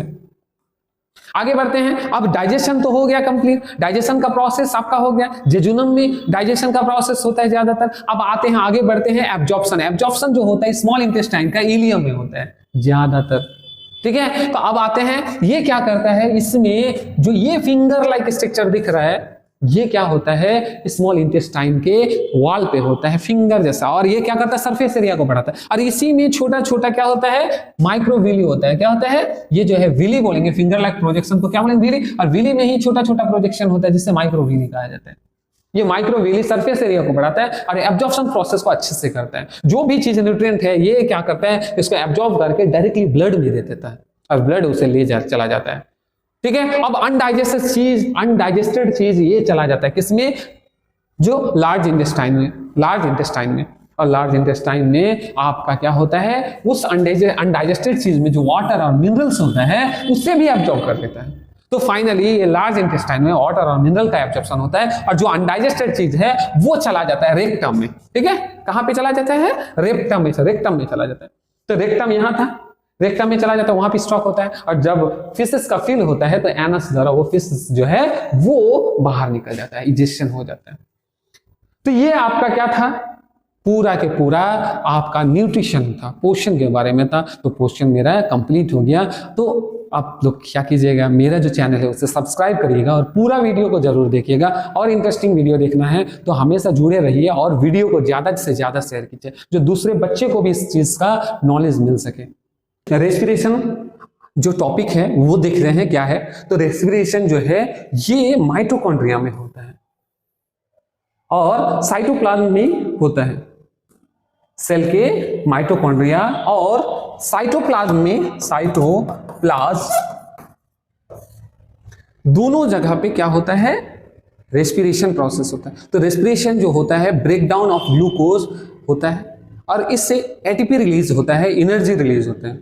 और रेस्पिरेशन का प्रोसेस दो जगह होता है, एक होता है साइटोप्लाज्म और फिर माइटोकॉन्ड्रिया में होता है। तो आपका रेस्पिरेशन, ठीक है। तो रेस्पिरेशन क्या है कि ब्रेकडाउन ऑफ ग्लूकोज कहां पे, साइटोप्लाज्म में, और फिर जाके माइटोकॉन्ड्रिया में होता है। तो देखते हैं कैसे होता है। तो जैसे ये सेल है, क्या है बेटा, ये सेल है और सेल के अंदर ये माइटोकॉन्ड्रिया है। अब यहां पे ग्लूकोज है, ग्लूकोज जैसे ही एंटर करेगा, ब्लड के द्वारा आया, ट्रांसपोर्ट होके हमारे जो एलिमेंट्री कैनाल से एब्जॉर्ब हुआ और एब्जॉर्ब होने के बाद ब्लड में और ब्लड के द्वारा ट्रांसपोर्ट होके प्रत्येक सेल में जाता है और सेल के अंदर ये ग्लूकोज एंटर करता है। और जैसे ही एंटर करता है ग्लूकोज, ये साइटोप्लाज्म में इसका ब्रेकडाउन होता है और ब्रेकडाउन होने के बाद ये ग्लूकोज किस में बदल जाता है, ये बदल जाता है आपका पाइरूवेट में, पाइरूवेट या पाइरूविक एसिड में बदल जाता है। और इस ग्लूकोज से पाइरूवेट बनने के क्रम में टोटल आपका 8 एटीपी बनता है, 8 एटीपी बनता है। एक्चुअली 10 एटीपी बनता है, लेकिन इस प्रोसेस को होने के लिए 2 एटीपी क्या होता है, कंज्यूम हो जाता है, यूज हो जाता है। तो बचता कितना एटीपी है, 8 एटीपी। और फिर अगर ऑक्सीजन मिले तो ये पाइरूवेट चला जाता है किसमें, माइटोकॉन्ड्रिया में, और वहां जाके आपका क्या बनाता है, क्रेब्स साइकिल होता है और यहां टोटल आपका 38 एटीपी बनता है। अगर ऑक्सीजन रहा तो ही 38 एटीपी बनेगा, अगर ऑक्सीजन नहीं रहा तो 38 एटीपी बनेगा नहीं, केवल आपका 2 एटीपी बनेगा जब ऑक्सीजन नहीं रहेगा। तो ये आगे हम एरोबिक रेस्पिरेशन और एनाएरोबिक रेस्पिरेशन में बताएंगे। तो रेस्पिरेशन में ग्लूकोज का ब्रेकडाउन होता है और ब्रेकडाउन से क्या होता है, आपका एटीपी रिलीज होता है। तो इसी को रेस्पिरेशन कहेंगे, ठीक है। तो यहां पे आप डेफिनेशन देख सकते हैं, the process of releasing energy from glucose, है ना। और ये कहां होता है, it occur in mitochondria and cytoplasm of cell, ठीक है। तो आगे बढ़ते हैं। तो रेस्पिरेशन के कितने टाइप है, तो रेस्पिरेशन का 2 टाइप होता है ना, 2, एरोबिक रेस्पिरेशन और एनाएरोबिक रेस्पिरेशन। हम हिंदी में कह सकते हैं एरोबिक रेस्पिरेशन को ऑक्सीश्वसन, क्या बोलेंगे, ऑक्सीश्वसन या वायवीय श्वसन, है ना, ऑक्सी, है ना, श्वसन, ऑक्सीश्वसन कह सकते हैं या वायवीय श्वसन कहेंगे। तो इसमें क्या होता है, ऑक्सीश्वसन में जो श्वसन, जो रेस्पिरेशन आपका ऑक्सीजन के प्रेजेंस में होगा या वायु के प्रेजेंस में होगा तो उसे कहा जाता है वायवीय श्वसन। जैसे हम लोग कर रहे हैं, हम लोग क्या कर रहे हैं, हवा ले रहे हैं ना, और ये हवा के माध्यम से रेस्पिरेशन होता है। अब बोले सर सभी तो लेता है, देखिए ये जो हम ले रहे हैं इसे ब्रीदिंग कहा जाता है, और ये ब्रीदिंग के द्वारा ऑक्सीजन कहां, सेल में जाता है और वहां पे ब्रेकडाउन होता है। तो ब्रेकडाउन कॉम्प्लेक्स फूड मैटर से सिंपलर फॉर्म में बदलता है और उससे एनर्जी रिलीज होता है, उसी को क्या कहा जाता है, आपका रेस्पिरेशन कहा जाता है। लेकिन ये जो सांस ले रहे हैं और छोड़ रहे हैं इसे ब्रीदिंग कहा जाता है। तो एरोबिक रेस्पिरेशन किसके, O2 के प्रेजेंस में होता है, O2 के प्रेजेंस में जब होगा तो एरोबिक रेस्पिरेशन कहेंगे। और ये आपका ग्लूकोज का कंप्लीट ब्रेकडाउन करता है। तो कैसे करता है, तो ये हम पहले फिर से बता रहा हूं, ये हमारा सेल है, सेल के अंदर आपका ये माइटोकॉन्ड्रिया है, क्या है, माइटोकॉन्ड्रिया। अब ब्लड के द्वारा क्या आया, ब्लड के द्वारा ग्लूकोज आया, ग्लूकोज आया, ये ग्लूकोज साइटोप्लाज्म में गया, ये क्या है, साइटोप्लाज्म में, साइटोप्लाज्म में है बेटा। तो साइटोप्लाज्म ये क्या है, माइटोकॉन्ड्रिया है, है ना बेटा, ये माइटोकॉन्ड्रिया और ये साइटोप्लाज्म है। तो ग्लूकोज गया, एंटर होगा कहां पे, आपका साइटोप्लाज्म में ग्लूकोज एंटर हुआ, ग्लूकोज का ब्रेकडाउन होगा, ब्रेकडाउन होने की वजह से यहां पे क्या बनेगा, आपका पाइरूवेट, पाइरूवेट बनता है। और ये पाइरूवेट बदलने के क्रम में यहां पे टोटल 10 एटीपी बनता है, लेकिन 2 एटीपी खर्चा हो जाता है तो बचता है 8 एटीपी। मतलब इस प्रोसेस को होने के लिए आपका 8 एटीपी बनता है। अब ये ऑक्सीजन, फिर ब्लड से अगर ऑक्सीजन आया पहुंचा तो ये ऑक्सीजन माइटोकॉन्ड्रिया में जाएगा और ये पाइरूवेट भी कहां जाएगा, माइटोकॉन्ड्रिया में। तो ये पाइरूवेट माइटोकॉन्ड्रिया में क्रेब्स साइकिल के लिए जाता है। क्रेब्स साइकिल होने से पहले लिंक रिएक्शन होता है और तब जाके ये पाइरूवेट अंदर घुसता है और यहाँ पे क्रेब साइकिल चलता है, क्रेब साइकिल चलता है। और क्रेब साइकिल से टोटल यहाँ 8 एटीपी और फर्दर जितना भी एटीपी वहां बनेगा, और बनने के बाद मैंने 30 एटीपी बनेगा, टोटल यहाँ पे 30 एटीपी, 8 एटीपी यहाँ पे और क्रेब साइकिल और लिंक रिएक्शन मिला के 30 एटीपी बनेगा। और यहाँ पे ग्लाइकोलाइसिस और क्रेब साइकिल और लिंक रिएक्शन मिला के टोटल 38 एटीपी बनता है। तो ऑक्सीजन के प्रेजेंस में मैक्सिमम एनर्जी रिलीज होता है, टोटल 38 एटीपी। तो यहां पे अब एक चीज है कि ग्लूकोज से पाइरूवेट में ब्रेकडाउन के प्रोसेस को कहा जाता है ग्लाइकोलाइसिस या ईएमपी पाथवे भी बोला जाता है, क्योंकि 3 साइंटिस्ट ने मिलकर दिया था ईएमपी, एम्बेडेन, मेयरहॉफ और प्रानस बोल के साइंटिस्ट 3 हैं, ये तीनों ने मिलकर ये साइकिल दिया, इसलिए ईएमपी साइकिल या ईएमपी पाथवे भी कहा जाता है। नहीं तो इसे हम ग्लाइकोलाइसिस भी कह सकते हैं। ग्लाइको मतलब होता है ग्लूकोज का, लाइसिस मतलब होता है ब्रेकडाउन, ग्लूकोज का ब्रेकडाउन हो रहा है इसलिए। तो टोटल एरोबिक रेस्पिरेशन में कितना एटीपी जनरेट होता है, 38 एटीपी जनरेट होता है बेटा। ठीक है, तो आगे बढ़ते हैं। अब आते हैं, ये ह्यूमन में होता है, एनिमल्स में, बर्ड्स में, डॉग में, सब में होता है। अब आते हैं एनारोबिक रेस्पिरेशन, जिसे हम अनॉक्सी श्वसन कहते हैं या अवायवीय श्वसन भी कहते हैं। तो इसमें केवल साइटोप्लाज्म में होता है, माइटोकॉन्ड्रिया में नहीं होता है। केवल किस में होता है ये रिएक्शन, साइटोप्लाज्म में होता है, साइटोप्लाज्म में होता है बेटा।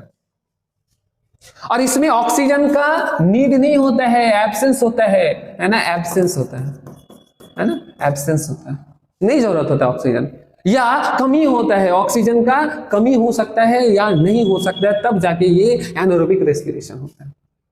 ठीक है, तो एनारोबिक रेस्पिरेशन के लिए माइटोकॉन्ड्रिया का जरूरत नहीं होता है, केवल और केवल साइटोप्लाज्म से हो जाता है।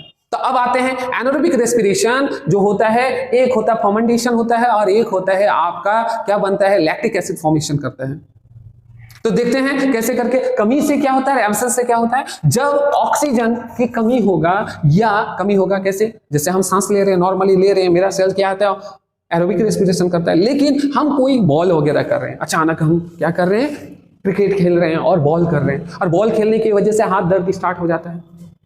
तो यहाँ पे क्या हो जाता है, जो हाथ दर्द होता है, तो यहाँ पे लैक्टिक एसिड फॉर्मेशन हो जाता है। तो लैक्टिक एसिड कैसे फॉर्मेशन होता है, तो यहाँ पे ऑक्सीजन की कमी की वजह से जितना सप्लाई होना चाहिए था, एनर्जी तो प्रोड्यूस हो रहा है क्योंकि हम बहुत यूज कर रहे हैं, लेकिन उतना ऑक्सीजन वहां पे पहुंच नहीं पाता है, तो ऑक्सीजन का कमी रहता है वहां पे, और ऑक्सीजन की कमी की वजह से वो लैक्टिक एसिड में बदल जाता है। उसी प्रकार एब्सेंस में, ये तो कमी में था, लैक ऑफ ऑक्सीजन, यहाँ पे एब्सेंस ऑफ ऑक्सीजन में क्या होता है, ये अल्कोहल में बदल जाता है। इसमें बदल जाता है अल्कोहल। तो यहाँ पे ग्लूकोज आया, ग्लूकोज अंदर किया, अंदर गिरा के ग्लूकोज का क्या हुआ, इसका ग्लाइकोलाइसिस हुआ और इससे पाइरूवेट बनता है, पाइरूवेट बनता है। ये पाइरूवेट से क्या बन जाता है, अल्कोहल बनता है, अल्कोहल बनता है और 2 एटीपी बनता है। क्या होता है, क्योंकि टोटल 8 एटीपी हम बोले थे ना बेटा, तो 8 एटीपी में 6 एटीपी इस पाइरूवेट से अल्कोहल बनने के क्रम में 6 एटीपी खर्चा हो जाता है, यूज हो जाता है, और बचता है 2 एटीपी। तो वहां पे एरोबिक रेस्पिरेशन में 38 एटीपी बना, लेकिन यहाँ पे एनारोबिक रेस्पिरेशन में 2 एटीपी बना। इसी प्रकार ये एब्सेंस ऑफ ऑक्सीजन था, अब लैक ऑफ ऑक्सीजन में यहाँ पे अल्कोहल के जगह लैक्टिक एसिड हो जाएगा, लैक्टिक एसिड हो जाएगा। ये कमी की वजह से होता है, और ये लैक्टिक एसिड होता है मसल्स में होता है, हमारे मसल्स में ऐसा ऑक्सीजन की कमी की वजह से लैक्टिक एसिड फॉर्मेशन हो जाता है। और अल्कोहल जो बनता है ईस्ट वगैरह या एनारोबिक बैक्टीरिया में, एनारोबिक बैक्टीरिया में अल्कोहल बनता है, इथेनॉल प्रोड्यूस होता है। तो ये था आपका किसके बारे में, एनारोबिक रेस्पिरेशन के बारे में। तो आगे बढ़ते हैं। अब एरोबिक रेस्पिरेशन का क्या इक्वेशन है, एनारोबिक रेस्पिरेशन का क्या इक्वेशन है, तो ग्लूकोज ऑक्सीजन के साथ कंबाइन करेगा, कार्बन डाइऑक्साइड, वाटर और एनर्जी एटीपी के फॉर्म में रिलीज होता है। उसी प्रकार एनारोबिक रेस्पिरेशन में इस एग्जांपल ईस्ट ले रहा हूं, तो ग्लूकोज का ऑक्सीजन तो नहीं रहता, इसका ब्रेकडाउन होगा, अल्कोहल, कार्बन डाइऑक्साइड और एनर्जी, ये एनर्जी 2 एटीपी होगा। कितना एटीपी होगा? 2 एटीपी। और ये यहाँ पे एटीपी और 30 एटीपी। एटीपी का फुल फॉर्म होता है एडेनोसाइन ट्राइफॉस्फेट होता है। ये एनर्जी मॉलिक्यूल्स हैं, इसी का ब्रेकडाउन से एनर्जी प्रोड्यूस होता है, ये हम मसल्स का कॉन्ट्रैक्शन कर पाते हैं। तो ये था इक्वेशन। तो ह्यूमन रेस्पिरेटरी सिस्टम, ह्यूमन का रेस्पिरेटरी सिस्टम के बारे में पढ़ेंगे। तो सिस्टम बहुत सारा ऑर्गन मिलके बनता है और सारा ऑर्गन क्या करता है? रेस्पिरेशन का काम करेगा। तो उस तरह से हम कंप्लीट ऑर्गन सिस्टम को रेस्पिरेटरी सिस्टम भी कह सकते हैं, है ना। तो रेस्पिरेटरी सिस्टम में कौन कौन सा ऑर्गन इन्वॉल्व होता है, कौन कौन सा ऑर्गन है जो रेस्पिरेशन में पार्टिसिपेट करता है या रेस्पिरेटरी सिस्टम में होता है? तो सबसे पहले नॉस्ट्रिल, ये हमारा नाक है। क्या है? हमारा नाक है। नाक से ये हमारे नाक है, तो नाक को नॉस्ट्रिल बोला जाता है, नोज का ओपनिंग को कहा जाता है। तो ये इसी के द्वारा ये अंदर जाता है, ये अंदर जाता है। और नॉस्ट्रिल में ही क्या होता है? हेयर होता है, बाल जैसा संरचना होता है, यह हेयर होता है। यह हेयर डस्ट पार्टिकल्स को ट्रैप करने का काम करता है, जिससे हमारे लंग्स तक डस्ट नहीं पहुंच पाता है या अंदर तक नहीं पहुंच पाता है, तो उसे ट्रैप करने का कुछ हद तक करता है। और भी चीजें हैं जो डस्ट को या जर्म्स को ट्रैप करने का काम करता है, लेकिन प्राइमरीली ये आपका नॉस्ट्रिल में जो बाल है, हेयर है, ये ट्रैप करने का काम करता है ना। तो डस्ट को फिल्टर करने का काम करता है। अब आते हैं नेजल कैविटी। यहाँ पे अब अंदर जो है ये नेजल कैविटी है, खाली जगह जो है कैविटी। ये कैविटी जो है इसमें क्या करता है? आपका वार्म और मॉइस्चर करता है। जब हवा ले, अभी ऐसे ठंडा सीजन है तो हवा क्या है? एयर क्या है? ठंडा है। ये हमारे अंदर लंग्स में जाएगा तो हमें बीमार भी कर सकता है, ठंडा भी लगा सकता है। तो जिस वजह से जो नेचर है बहुत अच्छे से बनाया कि नहीं भाई ये ठंडा हवा अंदर जाए उससे पहले ये गर्म हो जाए। तो इस वजह से वार्म करने का काम भी कौन करता है? आपका नेजल कैविटी करता है। और दूसरा मॉइस्चर। अब ड्राई सीजन में या ऐसे ही नॉर्मली अगर वो सूखा हवा चाहिए तो क्या करेगा? एल्वेली को सुखा देगा, ड्राई कर देगा, और फिर क्या होगा? अच्छे से डिफ्यूजन का प्रोसेस नहीं हो पाएगा। इस वजह से उस एयर पार्टिकल्स को या एयर को क्या करता है? मॉइस्ट करने का काम करता है, नमी लाता है ना। तो कितना अच्छा है ना। तो चलते हैं आगे। नेजल कैविटी के बारे में हो गया। और फिल्टर भी करता है ये जर्म्स और डस्ट को, वो भी फिल्टर करता है क्योंकि उसमें म्यूकस भी होता है। क्या होता है? म्यूकस भी होता है। म्यूकस ये क्या करता है? मॉइस्ट करेगा तो भारी होगा और वो सरफेस पे जाके चिपकेगा, तो वहां पे चिपचिपा लिक्विड होता है जिससे म्यूकस कहा जाता है, वो उसको ट्रैप कर लेता है या उसे चिपका लेता है, जिससे डस्ट अंदर नहीं जा पाता या जर्म्स अंदर नहीं जा पाता है। ठीक है। और दूसरा क्या है? नेजल कैविटी के बाद आते हैं फेरिंग्स। ये हम कल ही बताए थे कि ये दोनों एयर और फूड का कॉमन पैसेज होता है, फेरिंग्स।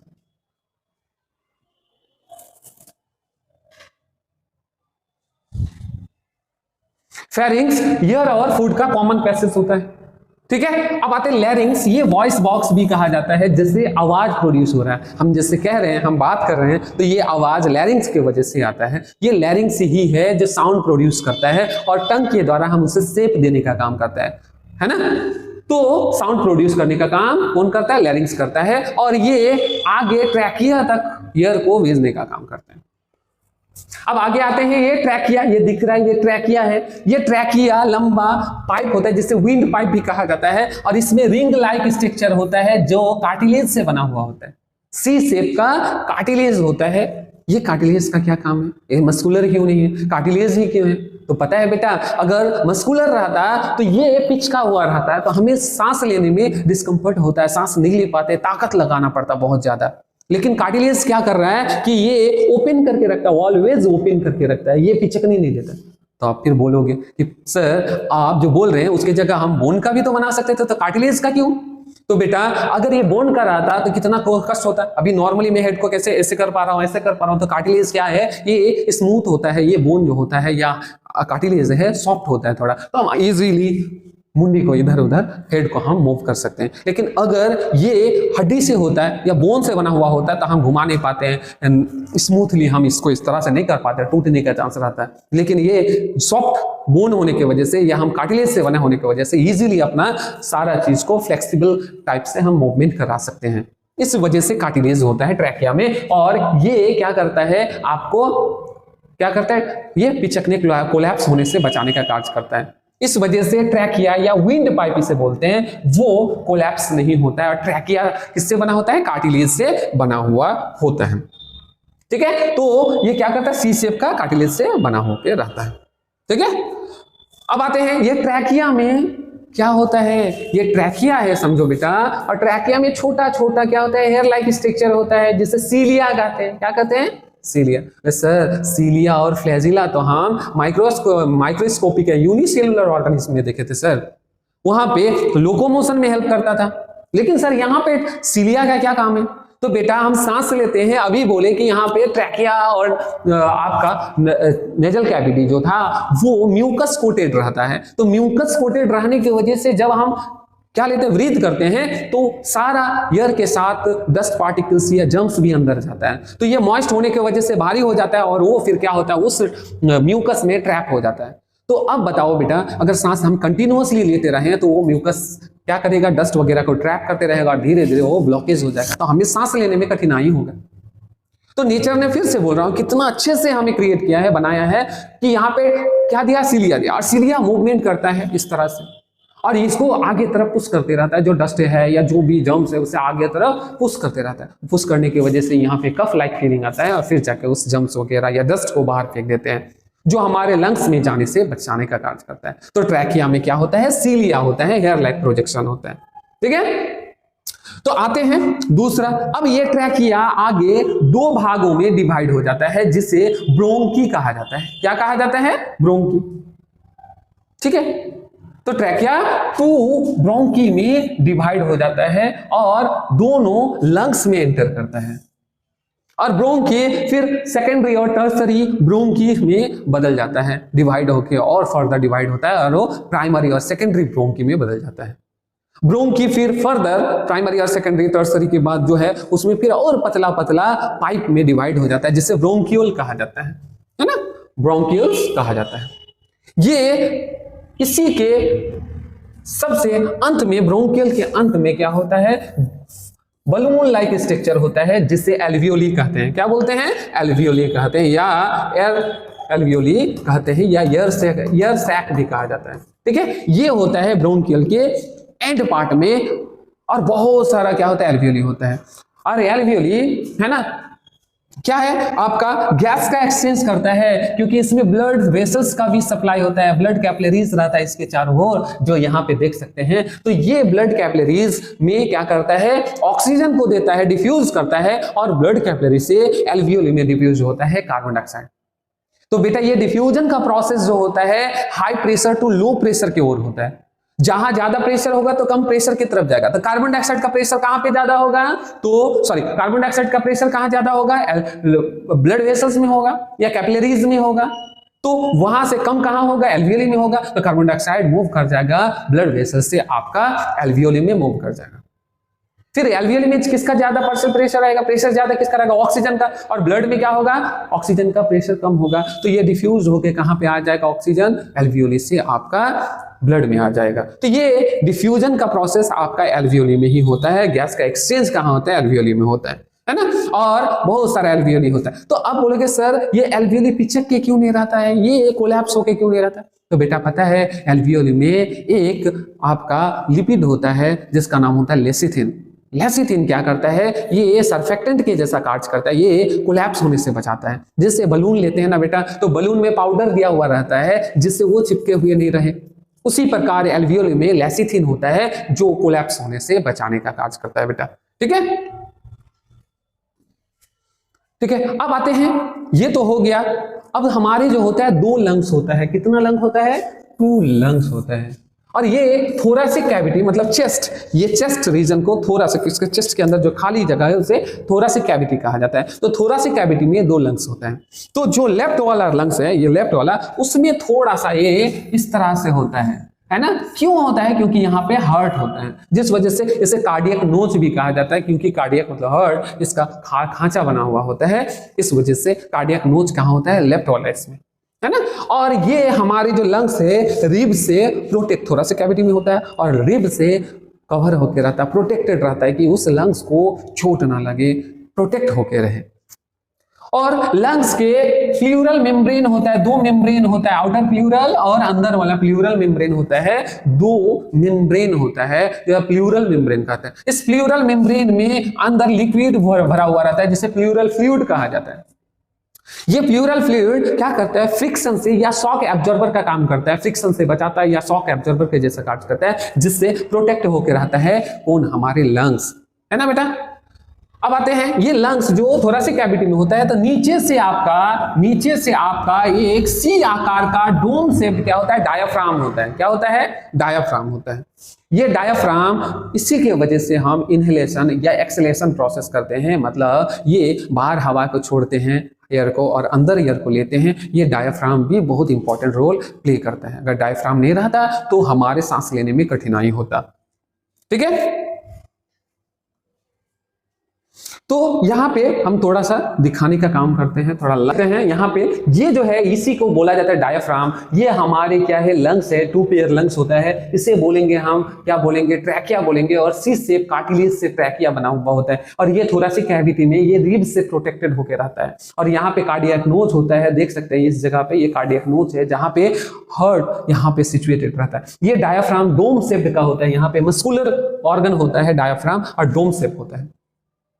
ठीक है, ठीक है, ये डायफ्राम डोम शेप होता है। और ये देख सकते हैं यहाँ पे ये दोनों ब्रोंकस है और ब्रोंकस फर्दर डिवाइड हो जाता है, प्राइमरी सेकेंडरी टर्शियरी में डिवाइड होकर, और लास्ट में जो फाइन क्या होता है, पाइपलाइन होता है जिसे ब्रोंक्यूल्स कहते हैं। और इस ब्रोंक्यूल्स में ही आपका क्या होता है, एल्वियोली लगा हुआ रहता है।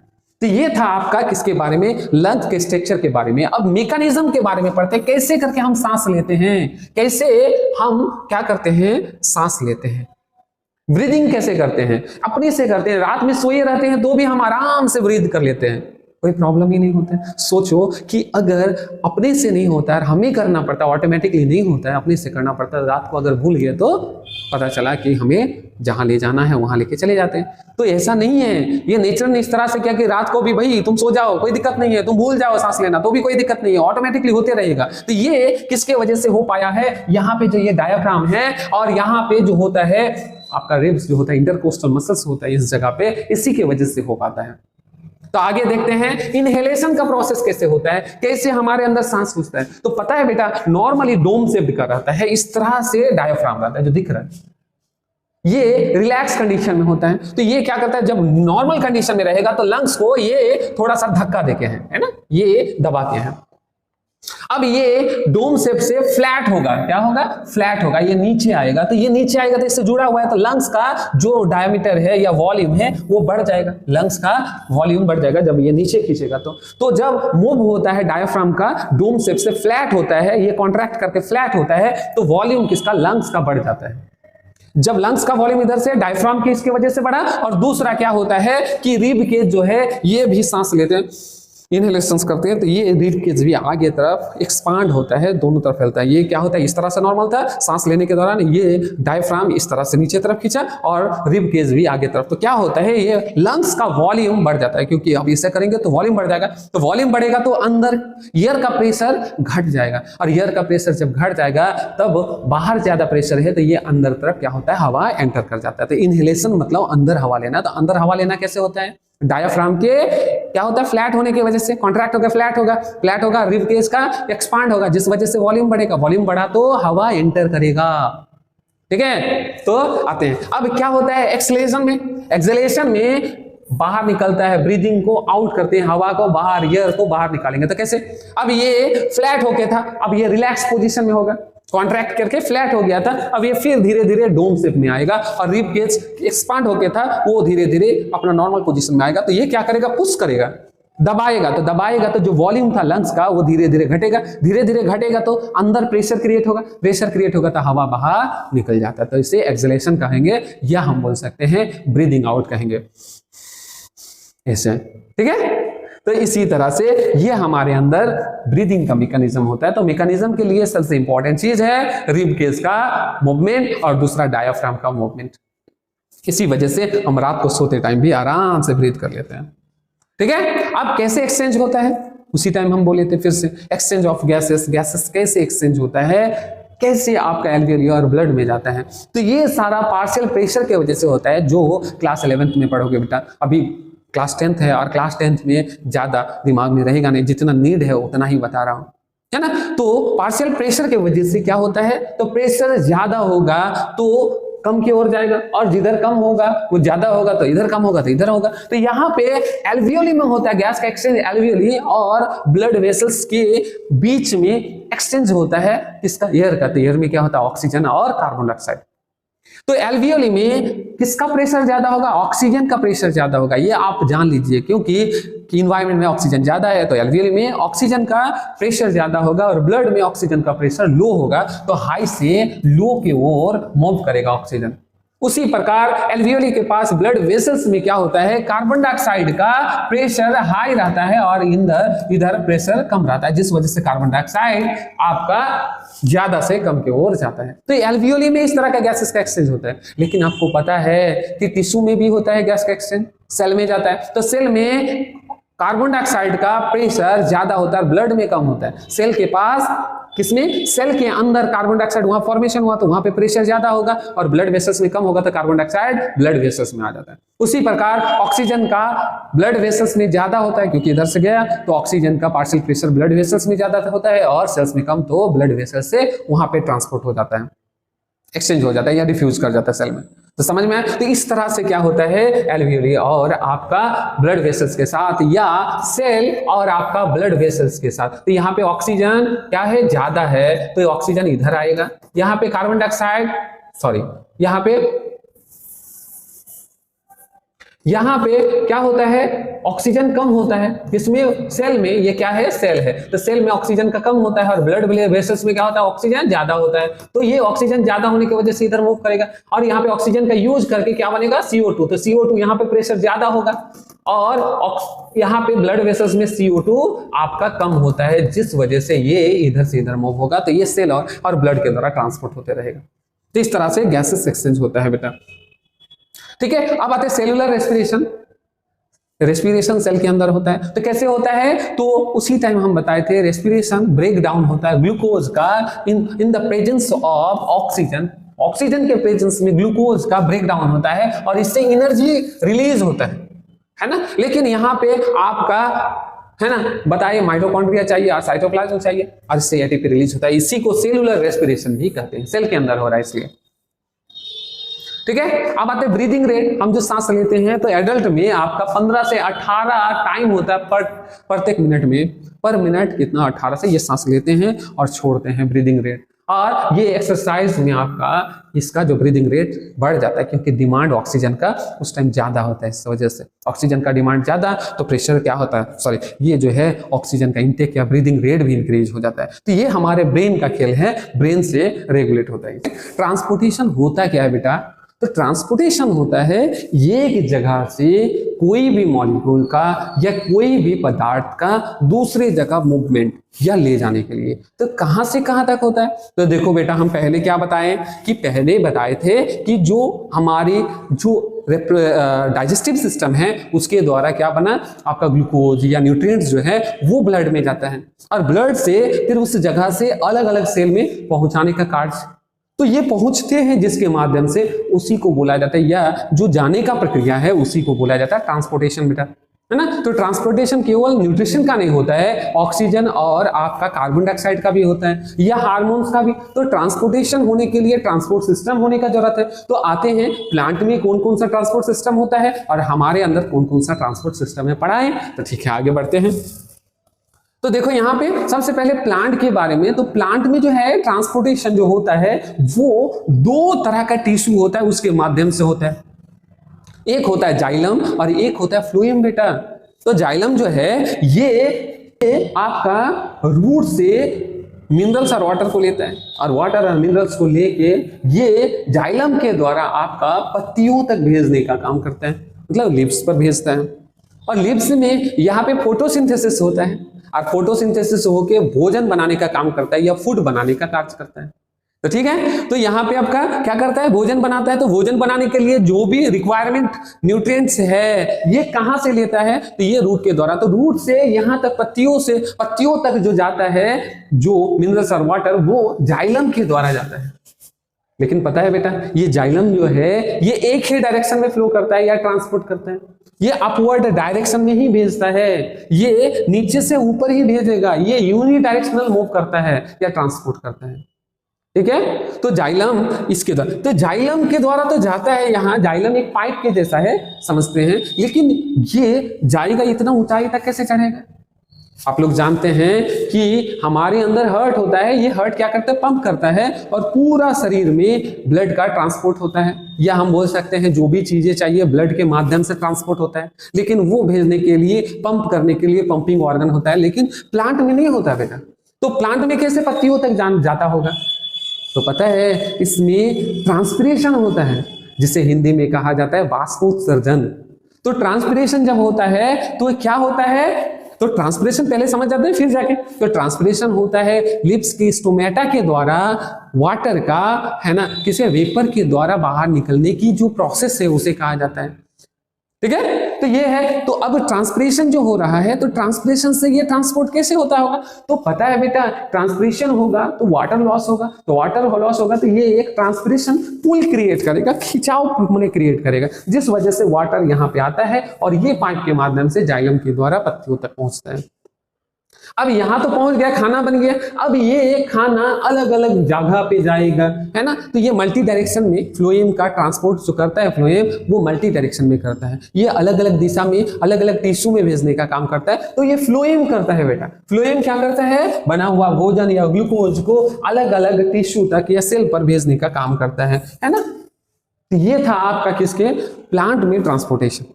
ह्यूमन में थोड़ा सा कॉम्प्लेक्स टाइप का है, क्योंकि ह्यूमन के अलग अलग ऑर्गन में, अलग अलग टिश्यू में, अलग अलग सेल में भेजने का कार्य करता है। तो कौन कौन सा ऐसा ट्रांसपोर्ट सिस्टम है, या ट्रांसपोर्ट सिस्टम में कौन कौन सा ऑर्गन इन्वॉल्व होता है, तो देखते हैं, या कौन कौन सा पार्ट इन्वॉल्व। ठीक है, तो ह्यूमन में ट्रांसपोर्टेशन का सिस्टम को पढ़ेंगे।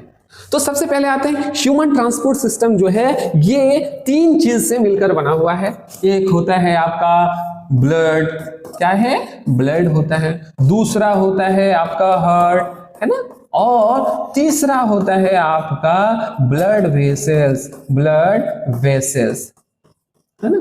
ये 3 पार्ट होता है, 3 कंपोनेंट होता है, या 3 चीज होता है जिसके माध्यम से ट्रांसपोर्टेशन का काम ह्यूमन में होता है। सबसे पहले आरबीसी के बारे में, ये भी सॉलिड पार्ट है। ये टोटल ब्लड के कितने % होता है, 45% होता है बेटा।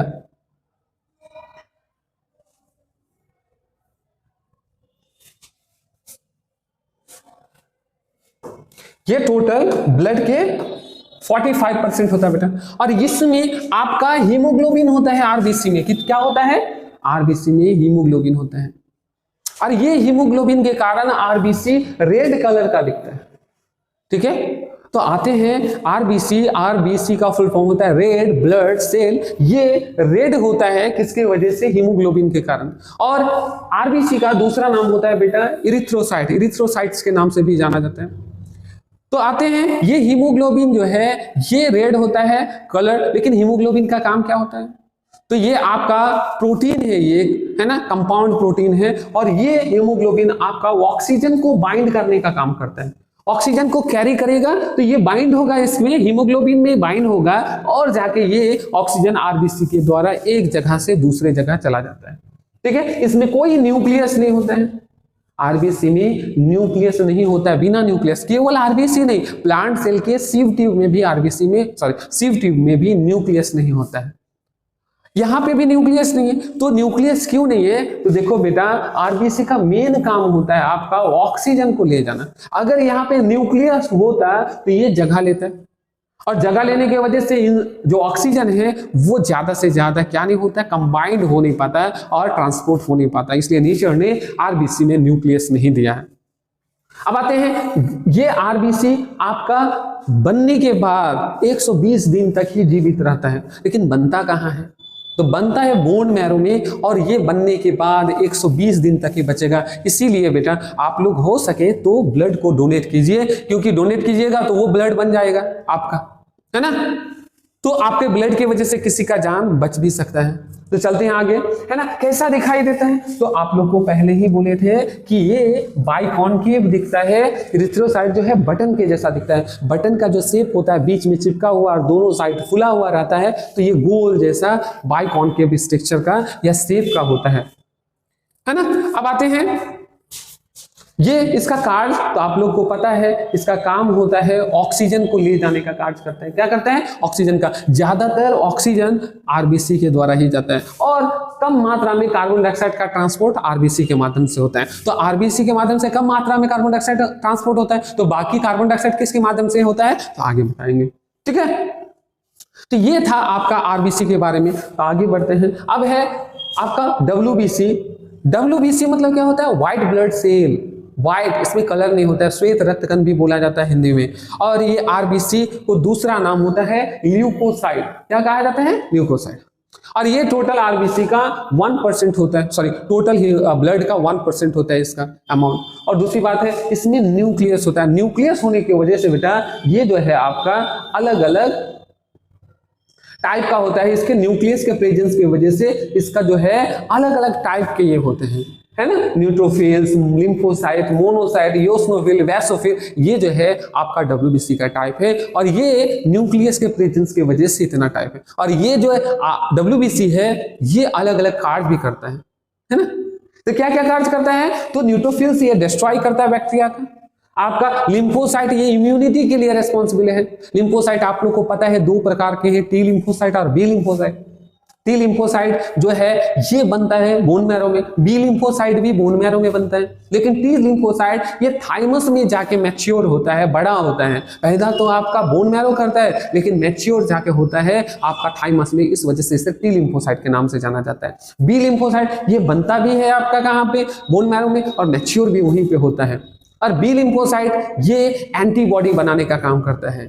और आपका टी लिम्फोसाइट ये साइटोटॉक्सिक बनाता है, टी किलर बनाता है, टी हेल्पर, टी सप्रेसर, है ना। और ये हेल्पर टी सेल जो है ये चला जाता है बी लिम्फोसाइट को, ये एक्टिवेट करता है और एंटीबॉडी बी लिम्फोसाइट बनाता है। तो खैर है मोनोसाइट ये लार्जेस्ट डब्ल्यूबीसी होता है, बड़ा सा होगा। अगर कोई पैथोजन या फॉरेन पार्टिकल दिखे तो उसे पूरा खा जाता है, अमीबा के जैसे उसे पूरा खा के द्वारा ये उसे डाइजेस्ट कर देता है। और आते हैं इओसिनोफिल, ये आपका किसके लिए रिस्पॉन्सिबल है, एलर्जिक रिएक्शन के लिए, एलर्जीज के लिए जरूरी है। ये एलर्जी के साथ क्या करता है, फाइट करता है, और फॉरेन पार्टिकल के साथ फाइट करने का कार्य करता है। उसके बाद आपका बैसोफिल ये हिस्टामिन रिलीज करता है। और ये जो है आपका इसी के आधार पर अगर ब्लड टेस्ट करने जाते हैं तो ये डिफरेंशियल काउंट भी देखा जाता है, और इसी से डॉक्टर पता लगाता है कि इसके अंदर क्या चीज बढ़ा हुआ है, कौन सा मेडिसिन है। तो डब्ल्यूबीसी जो है ये आपका ये क्या कार्य करता है, अगर डब्ल्यूबीसी बोला जाए तो ये पैथोजन के अगेंस्ट लड़ता है, हमारे बॉडी में आर्मी के जैसा कार्य करता है। ये पैथोजन को किल करने का कार्य करता है, इसीलिए डब्ल्यूबीसी जो। और एक चीज और भी बोल देते बेटा, ये डब्ल्यूबीसी जो है ये ब्लड वेसल से अमीबा के रूप, अमीबा के जैसा, अमीबा जैसा दिखता है ना बेटा, ये अमीबा के जैसा ये मूव करके बाहर निकल जाता है और कोई पैथोजन को एंगल्फ कर जाता है, खा जाता है ना। तो आगे बढ़ते हैं, अब आते हैं प्लेटलेट्स। इसे थ्रोम्बोसाइट्स के भी नाम से जाना जाता है, प्लेटलेट्स को, थ्रोम्बोसाइट। और ये जो है ये आपका छोटा सा भी अगर कट हो जाता है तो वहां से जब ब्लड निकल रहा होता है तो उस जगह पे एक नेट के जैसा, जाल के जैसा संरचना बना देता है। और जिस वजह से वहां से निकल रहा हो ब्लड जब निकलता है तो आरबीसी भी निकलता है, तो आरबीसी को ये धीरे धीरे ट्रैप कर लेता है और उस जगह से ब्लड फ्लो होने से बच जाता है या ब्लड फ्लो रुक जाता है। इसका लाइफ स्पैन 7 से 10 दिन का होता है, ठीक है। तो ये था आपका किसके बारे में, आपका प्लेटलेट्स के बारे में। तो प्लेटलेट्स आपका है ना बढ़ाने के लिए आप एक्सट्रैक्ट ले सकते हैं, पपीता का एक्सट्रैक्ट, उसे लेने से आपका प्लेटलेट्स बढ़ेगा। और क्या होगा, आपका ब्लीडिंग अगर कहीं से हो रहा होगा कट से तो वो ज्यादा देर तक नहीं होगा, वो रुक जाएगा। तो ठीक है, आगे बढ़ते हैं बेटा। अब आते प्लाज्मा। ये जो है ये लिक्विड पार्ट है। प्लाज्मा क्या होता है बेटा, ये लिक्विड पार्ट होता है। और टोटल आपका कितना परसेंट होता है, 55% के करीब आपका ब्लड का होता है। और इसमें प्लाज्मा जो है वो पेल येलो कलर का दिखेगा। येलो कलर का पेय जैसा फीका टाइप का येलो कलर का दिखेगा बेटा, है ना।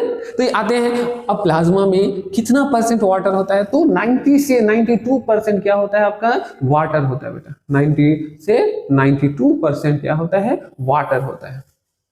7% जो है ये प्रोटीन और अदर चीजें होता है। तो इसमें प्रोटीन भी होता है, इसमें जो भी चीजें हैं हार्मोन्स वगैरह सारा चीज इसी में होता है, आपका प्लाज्मा में ही होता है। अब आते हैं इसका फंक्शन क्या होता होगा, क्या कार्य करता है, तो ये जो है फंक्शन करता है, न्यूट्रिएंट्स को ट्रांसपोर्ट करता है। एक जगह से दूसरी जगह जो जाता है, ये न्यूट्रिएंट्स किसके माध्यम से जाता है, तो प्लाज्मा के माध्यम से जाता है।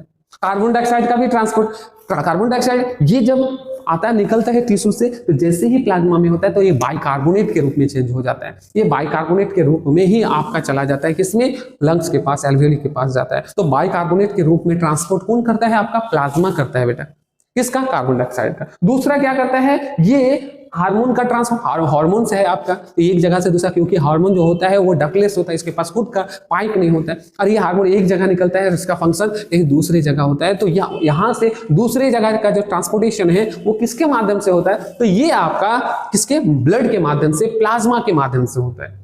ठीक है, और क्या करता है, जैसे न्यूट्रिएंट्स वगैरह जितना भी खाते हैं सारा चीज, या और प्रेशर को भी, ब्लड का जो प्रेशर है ये भी मेंटेन करके रखने का काम कौन करता है, प्लाज्मा करता है। तो प्लाज्मा हमारे लिए बहुत ही जरूरी है। ये तो था आपका इसके बारे में, ब्लड के बारे में, जो एक इंपॉर्टेंट रोल प्ले किया हमारे ट्रांसपोर्ट सिस्टम में, क्योंकि 3 कंपोनेंट है, 3 पार्ट है, 3 आपका चीजें हैं जो ट्रांसपोर्ट सिस्टम में जरूरी है। एक है ब्लड, दूसरा हार्ट, और तीसरा है ब्लड वेसल्स। तो ब्लड के बारे में हो गया। अब जो है किसके बारे में है, हार्ट के बारे में।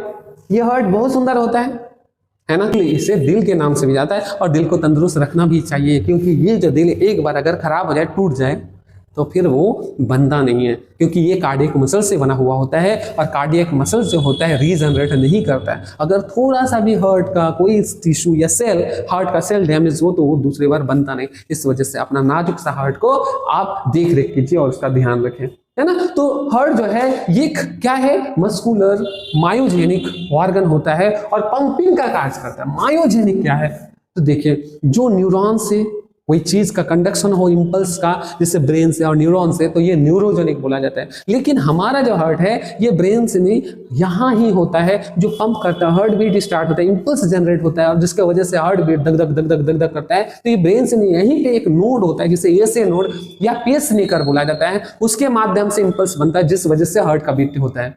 इस वजह से हमारा हार्ट जो है ये मायोजेनिक हार्ट होता है, क्योंकि ये न्यूरॉन से हार्ट बीट जनरेट नहीं होता है, ये वहीं के नोड के द्वारा आपका क्या होता है, हार्ट बीट जनरेट होता है। इस वजह से इसे मायोजेनिक हार्ट बोला जाता है। और ये पंपिंग का काम करता है। जो ब्लड है एक जगह से दूसरे जगह भेजने का कार्य किसके माध्यम से करता है, तो ये पंपिंग हार्ट के माध्यम से करता है। तो ब्लड को पंप करने का भी कार्य पूरा बॉडी में हार्ट का ही होता है। तो हार्ट का स्ट्रक्चर को जानते हैं, और कहां पाया जाता है ये जानते हैं एक एक करके, और इसमें कितना चेंबर होता है, और ये सारा चीज को एक एक करके पढ़ेंगे। तो लोकेशन कहां पे होता है, तो ये आप लोग जानते हैं, ये थोरासिक कैविटी में होता है। कहां पे होता है, थोरासिक कैविटी क्या है, तो थोरासिक कैविटी ये चेस्ट है, चेस्ट के अंदर जो खाली रीजन है उसे बोला जाता है थोरासिक कैविटी, उस जगह पे होता है। और नीचे से डायाफ्राम होता है, नीचे से डायाफ्राम होता है, ऊपर से रिब केज होता है।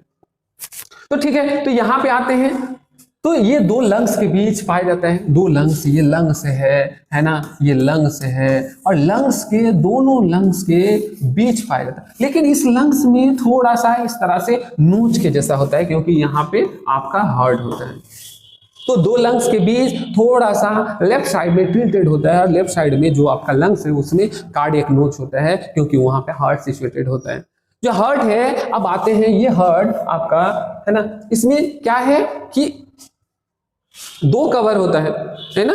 जो आउटर वाला को बोला जाता है, ऐसे तो कवर को पेरिकार्डियल या पेरिकार्डियम बोला जाता है ना। तो पेरिकार्डियम जो है ये 2 ठो होता है, 2 कवर होता है, आउटर पेरिकार्डियम और इनर पेरिकार्डियम। और इसके अंदर जो होता है ना, 2 कवर होता है हार्ट का। ये हार्ट है आपका, है ना, और ये 2 कवर होता है, आउटर और इनर होता है, और दोनों के बीच खाली जगह में पानी, वाटर भरा हुआ रहता है, जिसे पेरिकार्डियल फ्लूइड भी कहा जाता है। और ये जो हार्ट को फ्रिक्शन से बचाने का कार्य करता है। अब आते हैं कवरिंग ऑफ हार्ट। पेरिकार्डियम अभी हम बोले कि ये डबल लेयर का होता है और इनर और आउटर में होता है, और इसके अंदर आपका पेरिकार्डियल फ्लूइड होता है जो क्या करता है, फ्रिक्शन को कम करने का कार्य करता है। अब आते हैं हार्ट का कितना चेंबर होता है बेटा, तो हार्ट का चेंबर 4 होता है। कितना चेंबर होता है, 4। तो कौन कौन सा चेंबर होता है, ऊपर वाला दोनों को बोला जाता है ऑरिकल या एट्रियम, नीचे वाला को बोला जाता है वेंट्रिकल्स बोला जाता है। तो जो ऊपर वाला है राइट साइड में होगा तो राइट एट्रियम, अगर लेफ्ट में है तो लेफ्ट एट्रियम, नीचे है तो बोला जाएगा लेफ्ट आपका वेंट्रिकल्स, और राइट में है तो राइट वेंट्रिकल्स। ये 4 जो है उसका पोजीशन के हिसाब से चारों नाम है ना। अब आते हैं ये जो है चारों चेंबर में जो ऊपर वाला जो चेंबर होता है, आप देख सकते हैं ये वाला और ये वाला दोनों जो है इसको बोला एट्रियम। और एट्रियम का जो वॉल दिख रहा है बेटा ये थिन होता है, पतला होता है, और इसका जो वॉल होता है बेटा ये मोटा होता है। क्योंकि ऐसा क्यों है, क्योंकि ये जो ट्रांसपोर्ट करेगा ब्लड, इस चेंबर में जो ब्लड रहेगा केवल यहां से यहीं तक आता है, और इसका भी जो यहाँ पे जो ब्लड है ये यहीं से यहीं पे आता है, ज्यादा दूर तक ट्रांसपोर्ट नहीं करता है, ये नजदीक तक ही करता है। जिस वजह से इसको ज्यादा दूर तक नहीं करना होता है, इस वजह से इसका वॉल क्या होता है, पतला होता है, जितना प्रेशर से ज्यादा मस्कुलर नहीं होता है। इस वजह से ये क्यों ऐसा होता है, क्योंकि ये ज्यादा दूर तक नहीं करता। लेकिन आप ये डायग्राम के द्वारा समझ सकते हैं कि देखो ये जो है आपका वेंट्रिकल, इसका जो वॉल है वो थिक होता है। क्यों ठीक होता है, क्योंकि ये ब्लड को ट्रांसपोर्ट करेगा कहां पे, ब्लड बॉडी में जाएगा, पूरा बॉडी में सर्कुलेट करेगा। तो यहां से बॉडी भेजना होगा तो उसको ज्यादा पावरफुल पंप करना होगा, तब जाके जाए। तो पावरफुल पंप करने के लिए ज्यादा मजबूत उसका वॉल होना चाहिए, मस्कुलर ज्यादा होना चाहिए, तो ज्यादा तेजी से ज्यादा जोर से पंप कर पाएगा। उसी प्रकार यहाँ पे भी जो है ये वाला भी है, तो ये जब पंप करेगा तो इससे निकलेगा ब्लड और चला जाएगा आपका लंग्स में ऑक्सीजनेटेड होने के लिए। तो इसको भी लंग्स तक भेजना होता है, इस वजह से ये भी पावरफुल क्या करता है आपका पंप करता है। इस वजह से इसका वॉल जो होता है ये मोटा होता है। और जो देख सकते हैं बेटा इसमें जो है दोनों चेंबर के बीच ये सब वल्व होता है, क्या होता है, वल्व होता है। तो ये वल्व क्या करता है, बैक फ्लो होने से बचाता है। वल्व क्या करता है, बैक फ्लो होने से बचाता है। इसमें जो बेटा वल्व होता है ये जो है राइट साइड में जो वल्व होता है किसके किसके बीच, आपका एट्रियम और वेंट्रिकल, राइट एट्रियम और राइट वेंट्रिकल के बीच, इसे ट्राइकस्पिड वल्व बोला जाता है। ट्राइकस्प मतलब ये जो होगा इस तरह से होगा, है ना, ये जो होगा इस तरह से कस्प, ये जो है ओपनिंग है, ये सब ओपनिंग है, तो इस तरह से ओपनिंग 3 होता है, इस वजह से इसे ट्राइकस्पिड बोला जाता है। और बाइकस्पिड में बेटा इस तरह से होता है ना, इस तरह से होता है। इस वजह से इसको जो है यहाँ पे जो वल्व है, सॉरी यहाँ पे जो वल्व है इसे बाइकस्पिड वल्व या मिट्रल वल्व बोला जाता है। इस वाला वल्व को बोला जाता है ट्राइकस्पिड वल्व। और डायग्राम के द्वारा देख सकते हैं वल्व होता है बेटा ये गेट होता है। ये गेट क्या करता है, यहां से तो ब्लड को आने देगा, यहाँ पे इस चेंबर पे आने देगा, लेकिन इस जगह से इधर बैकफ्लो नहीं होने देता है, क्योंकि ये ऑक्सीजनेटेड ब्लड है। ये यहां से यहां आया, पंप किया, यहां आया, अब यहां पे पंप करेगा तो कहीं ये वाला ऑक्सीजनेटेड ब्लड इधर ना चला जाए, क्योंकि इसको तो बॉडी में भेजना है। अगर इधर पंप करने गया और आधा ब्लड इधर चला गया, आधा ब्लड इधर गया, तो हमारे जो बॉडी को, हमारे जो सेल को कम ऑक्सीजनेटेड ब्लड मिलेगा, है ना, उसको चाहिए लेकिन उतना नहीं मिल पाएगा क्योंकि वो चला जाएगा पीछे। इस वजह से यहाँ पे वल्व होता है कि नहीं, ये जो ब्लड है वो पीछे ना जाए, वो आगे ही जाए, वो टिश्यू तक ही जाए। उसी प्रकार यहाँ पे भी वल्व होता है, ये जो है डीऑक्सीजनेटेड ब्लड यहाँ पे होता है, इसको पंप करेगा तो यहाँ आएगा, यहाँ पे पंप करेगा तो ये लंग्स पे ही जाना चाहिए, ये फिर बॉडी में ना चला जाए, क्योंकि डीऑक्सीजनेटेड ब्लड है। ये अगर जाएगा तो हमारा सेल फिर डेड हो सकता है, डैमेज हो सकता है, जिस वजह से ये डीऑक्सीजनेटेड ब्लड केवल कहाँ जाए, आपका ऑक्सीजनेटेड होने के लिए लंग्स पे। इस वजह से यहाँ पे वल्व होता है, और ये वल्व क्या करता है, बैक फ्लो होने नहीं देता है। तो इस तरह से आपका क्या होता है कि ब्लड का वल्व के द्वारा क्या होता है, फ्लो होता है।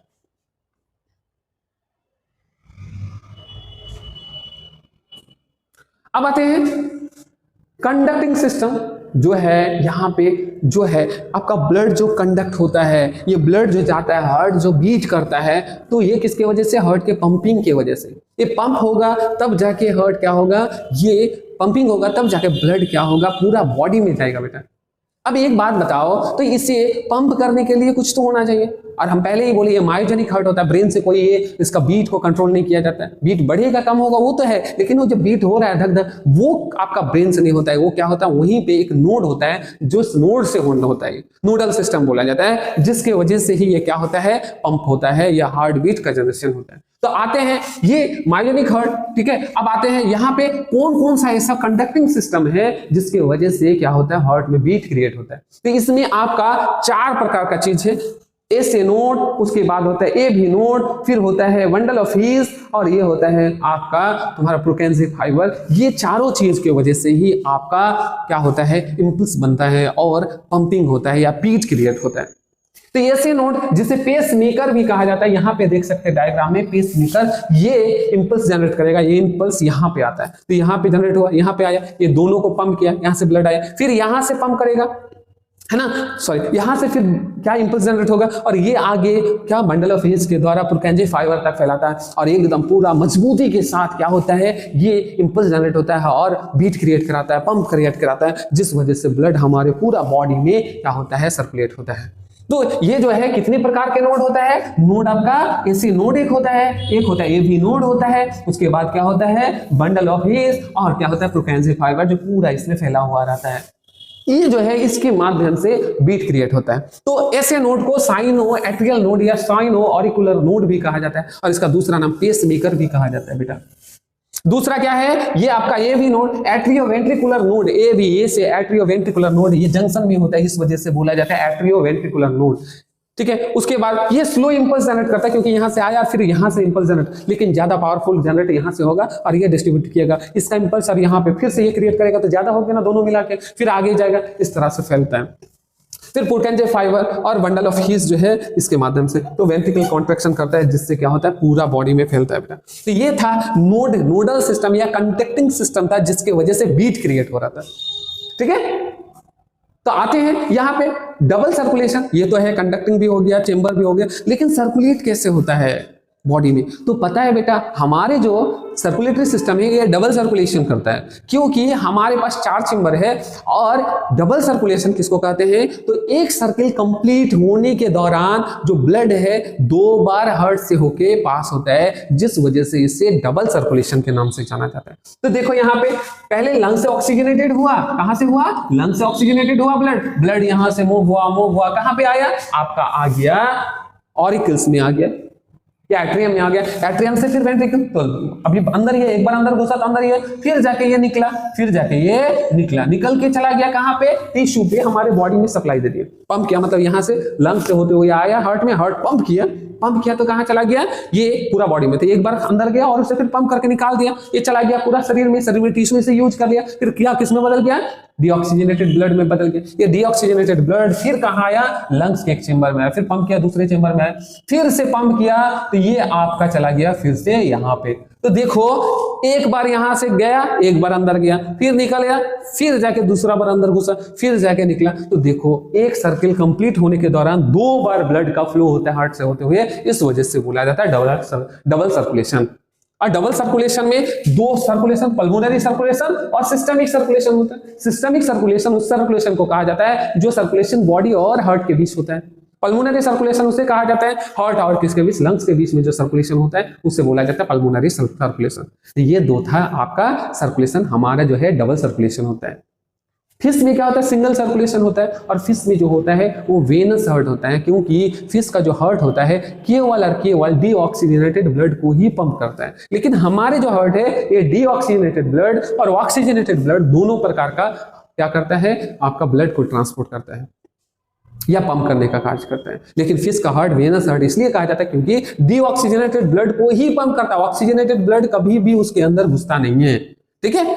तो आगे बढ़ते हैं, और इंपॉर्टेंट जो है ट्रांसपोर्ट सिस्टम का वो है ब्लड वेसल्स। वेसल्स मतलब होता है नली, जिसके माध्यम से आप बहेगा, वो चीज भी बता दिया, वो ब्लड है जो ट्रांसपोर्ट होता है, ट्रांसपोर्ट होगा तो जिसके लिए वो पंप करने का भी जरूरत है, क्योंकि पंप करेगा तभी, स्टेशन का अगर है तभी ना वहां से ट्रेन खुलेगी। तो ट्रेन क्या है आपका, हम समझ रहे थे ब्लड, और आपका स्टेशन क्या है, वो हार्ट है, तो हार्ट पंप करेगा, स्टेशन से गाड़ी खुलेगी, गाड़ी कौन है, ब्लड, तो ब्लड जाएगा तो किससे होते हुए जाएगा, ट्रैक से होते हुए ना, रास्ता से होते हुए ना, जैसे ट्रेन चलती है ट्रैक से, तो उसी प्रकार ये भी ब्लड जो सर्कुलेट होगा वो किसके द्वारा, तो आपका ये ट्रांसपोर्ट होगा ब्लड वेसल्स के द्वारा होगा। तो ब्लड वेसल्स अगर नहीं होगा तो क्या होगा, ट्रांसपोर्ट हो पाएगा, नहीं हो पाएगा। इस वजह से ब्लड वेसल्स भी उतना ही इंपॉर्टेंट है जितना आपका ब्लड इंपॉर्टेंट है, जितना आपका हार्ट इंपॉर्टेंट है। तो ये भी एक मेन इंपॉर्टेंट में से एक है।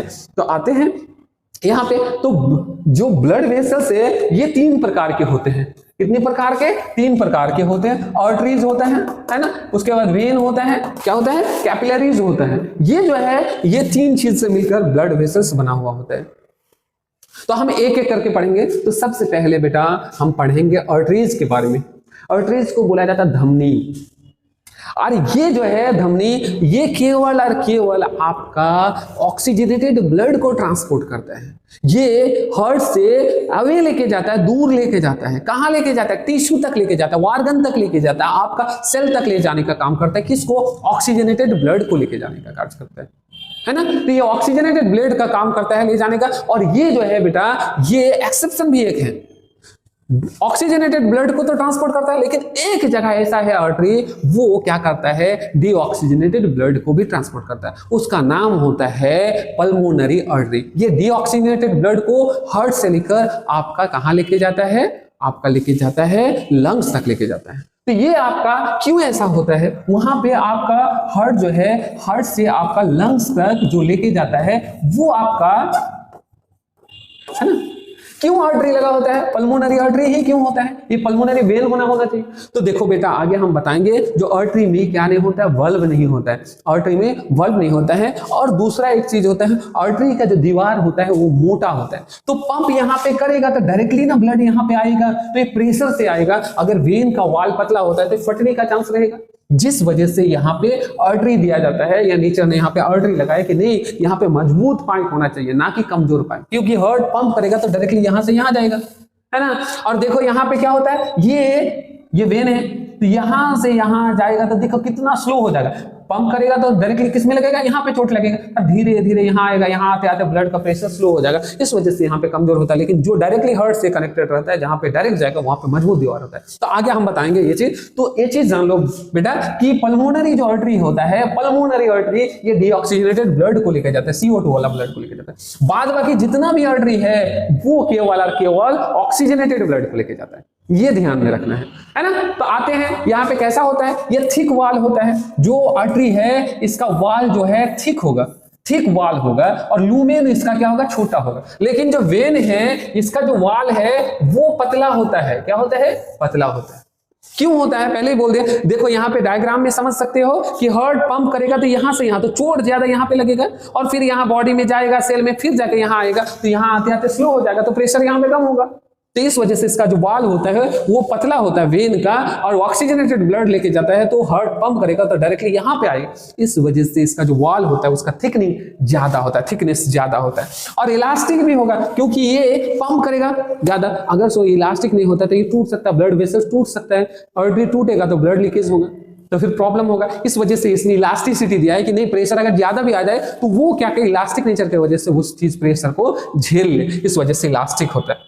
ठीक है। और टूनिका मीडिया से बना होता है। नैरो लूमेन, अभी हम बोले कि ल्यूमेन क्या होता है? नैरो। और इसमें कोई आर्टरी में कोई वल्व नहीं होता, कोई गेट नहीं होता, क्योंकि यहां से अगर पंप करे तो जाएगा, जाऊं ना भाई, कोई दिक्कत नहीं। ये बॉडी में ही ना जा रहा है, ये ऑक्सीजनेटेड ना ब्लड है।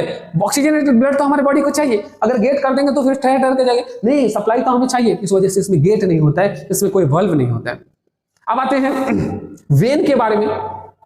तो वेन क्या करता है? ये हमेशा, यहां पे आप देख सकते हैं, वेन हमेशा डीऑक्सीजनेटेड CO2 वाला ब्लड को लेके जाता है। कहां पे?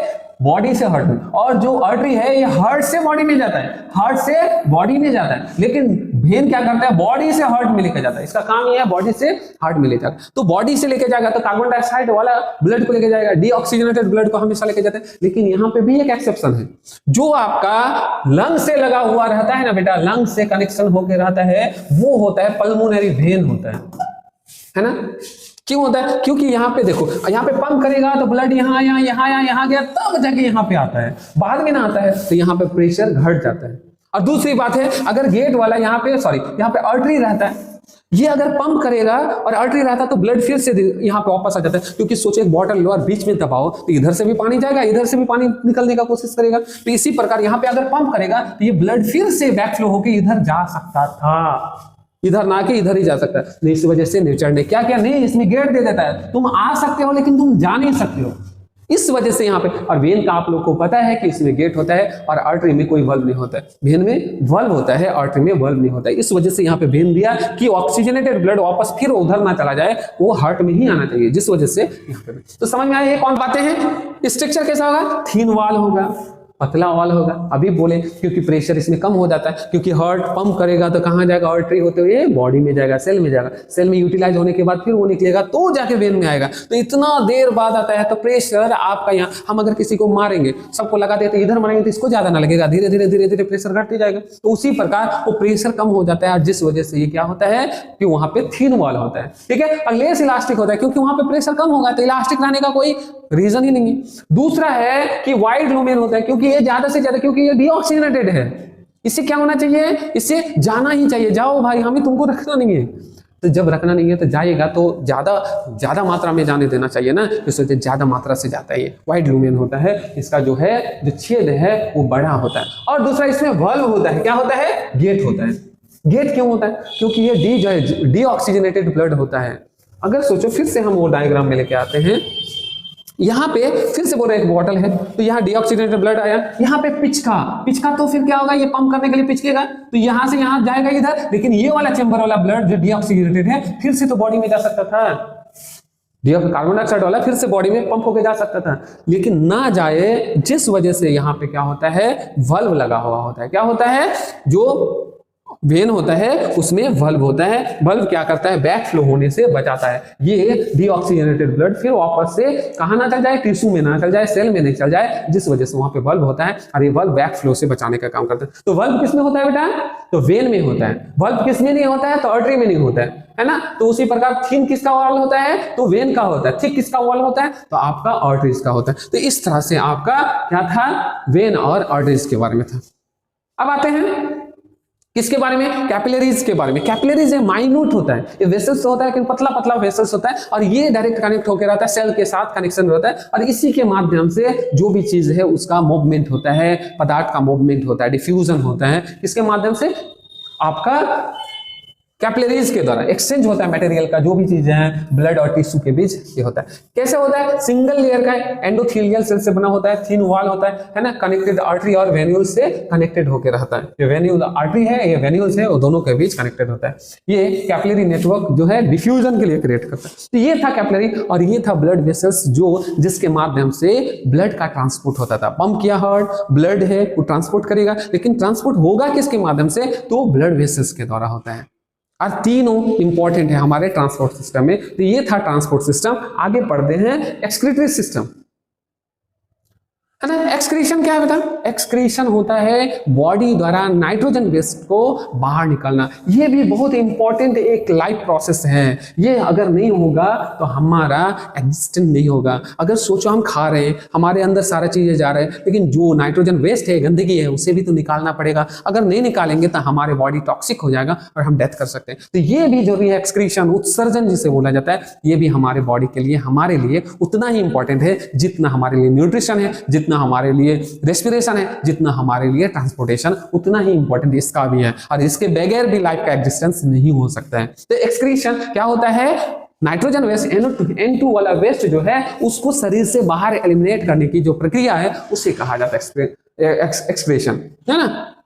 अब एक्सक्रीशन करने के लिए हमारे पास क्या होता है? किडनी होता है। किडनी का काम होता है क्या है? यूरिन को बनाना, यूरिन फॉर्मेशन करने का काम कौन करता है? आपका किडनी करता है। और दूसरा ऑस्मो रेगुलेशन का भी काम कौन करता है? किडनी। ऑस्मो रेगुलेशन मतलब वाटर और सॉल्ट का जो मात्रा हमारे बॉडी में जितना होना चाहिए वो बैलेंस करने का भी काम कौन करता है? ये हमारे किडनी करने का कार्य करता है। एक तो यूरिन का फॉर्मेशन करता है, दूसरा क्या करता है? वाटर और सॉल्ट का भी मेंटेन हमारे बॉडी में किडनी के माध्यम से होता है। तो किडनी जो होता है मेन एक्सक्रीटरी ऑर्गन होता है। और किडनी कैसा साइज का होगा? आप देखो ना बेटा, सेम के बीच, सेम मतलब होता है सेम, जो देखे ना उसके आकार के होगा किडनी जो होता है ना, बीन शेप्ड का होता है और रेडिश ब्राउन का होगा अगर देखा जाए तो, है ना। अब आते हैं, ये फिल्ट्रेशन करने का काम करता है, ब्लड को फिल्टर करता है। देखो बेटा, यूरिया बनता नहीं है, यूरिया को फिल्टर करता है, यूरिन को फिल्टर करता है ब्लड से।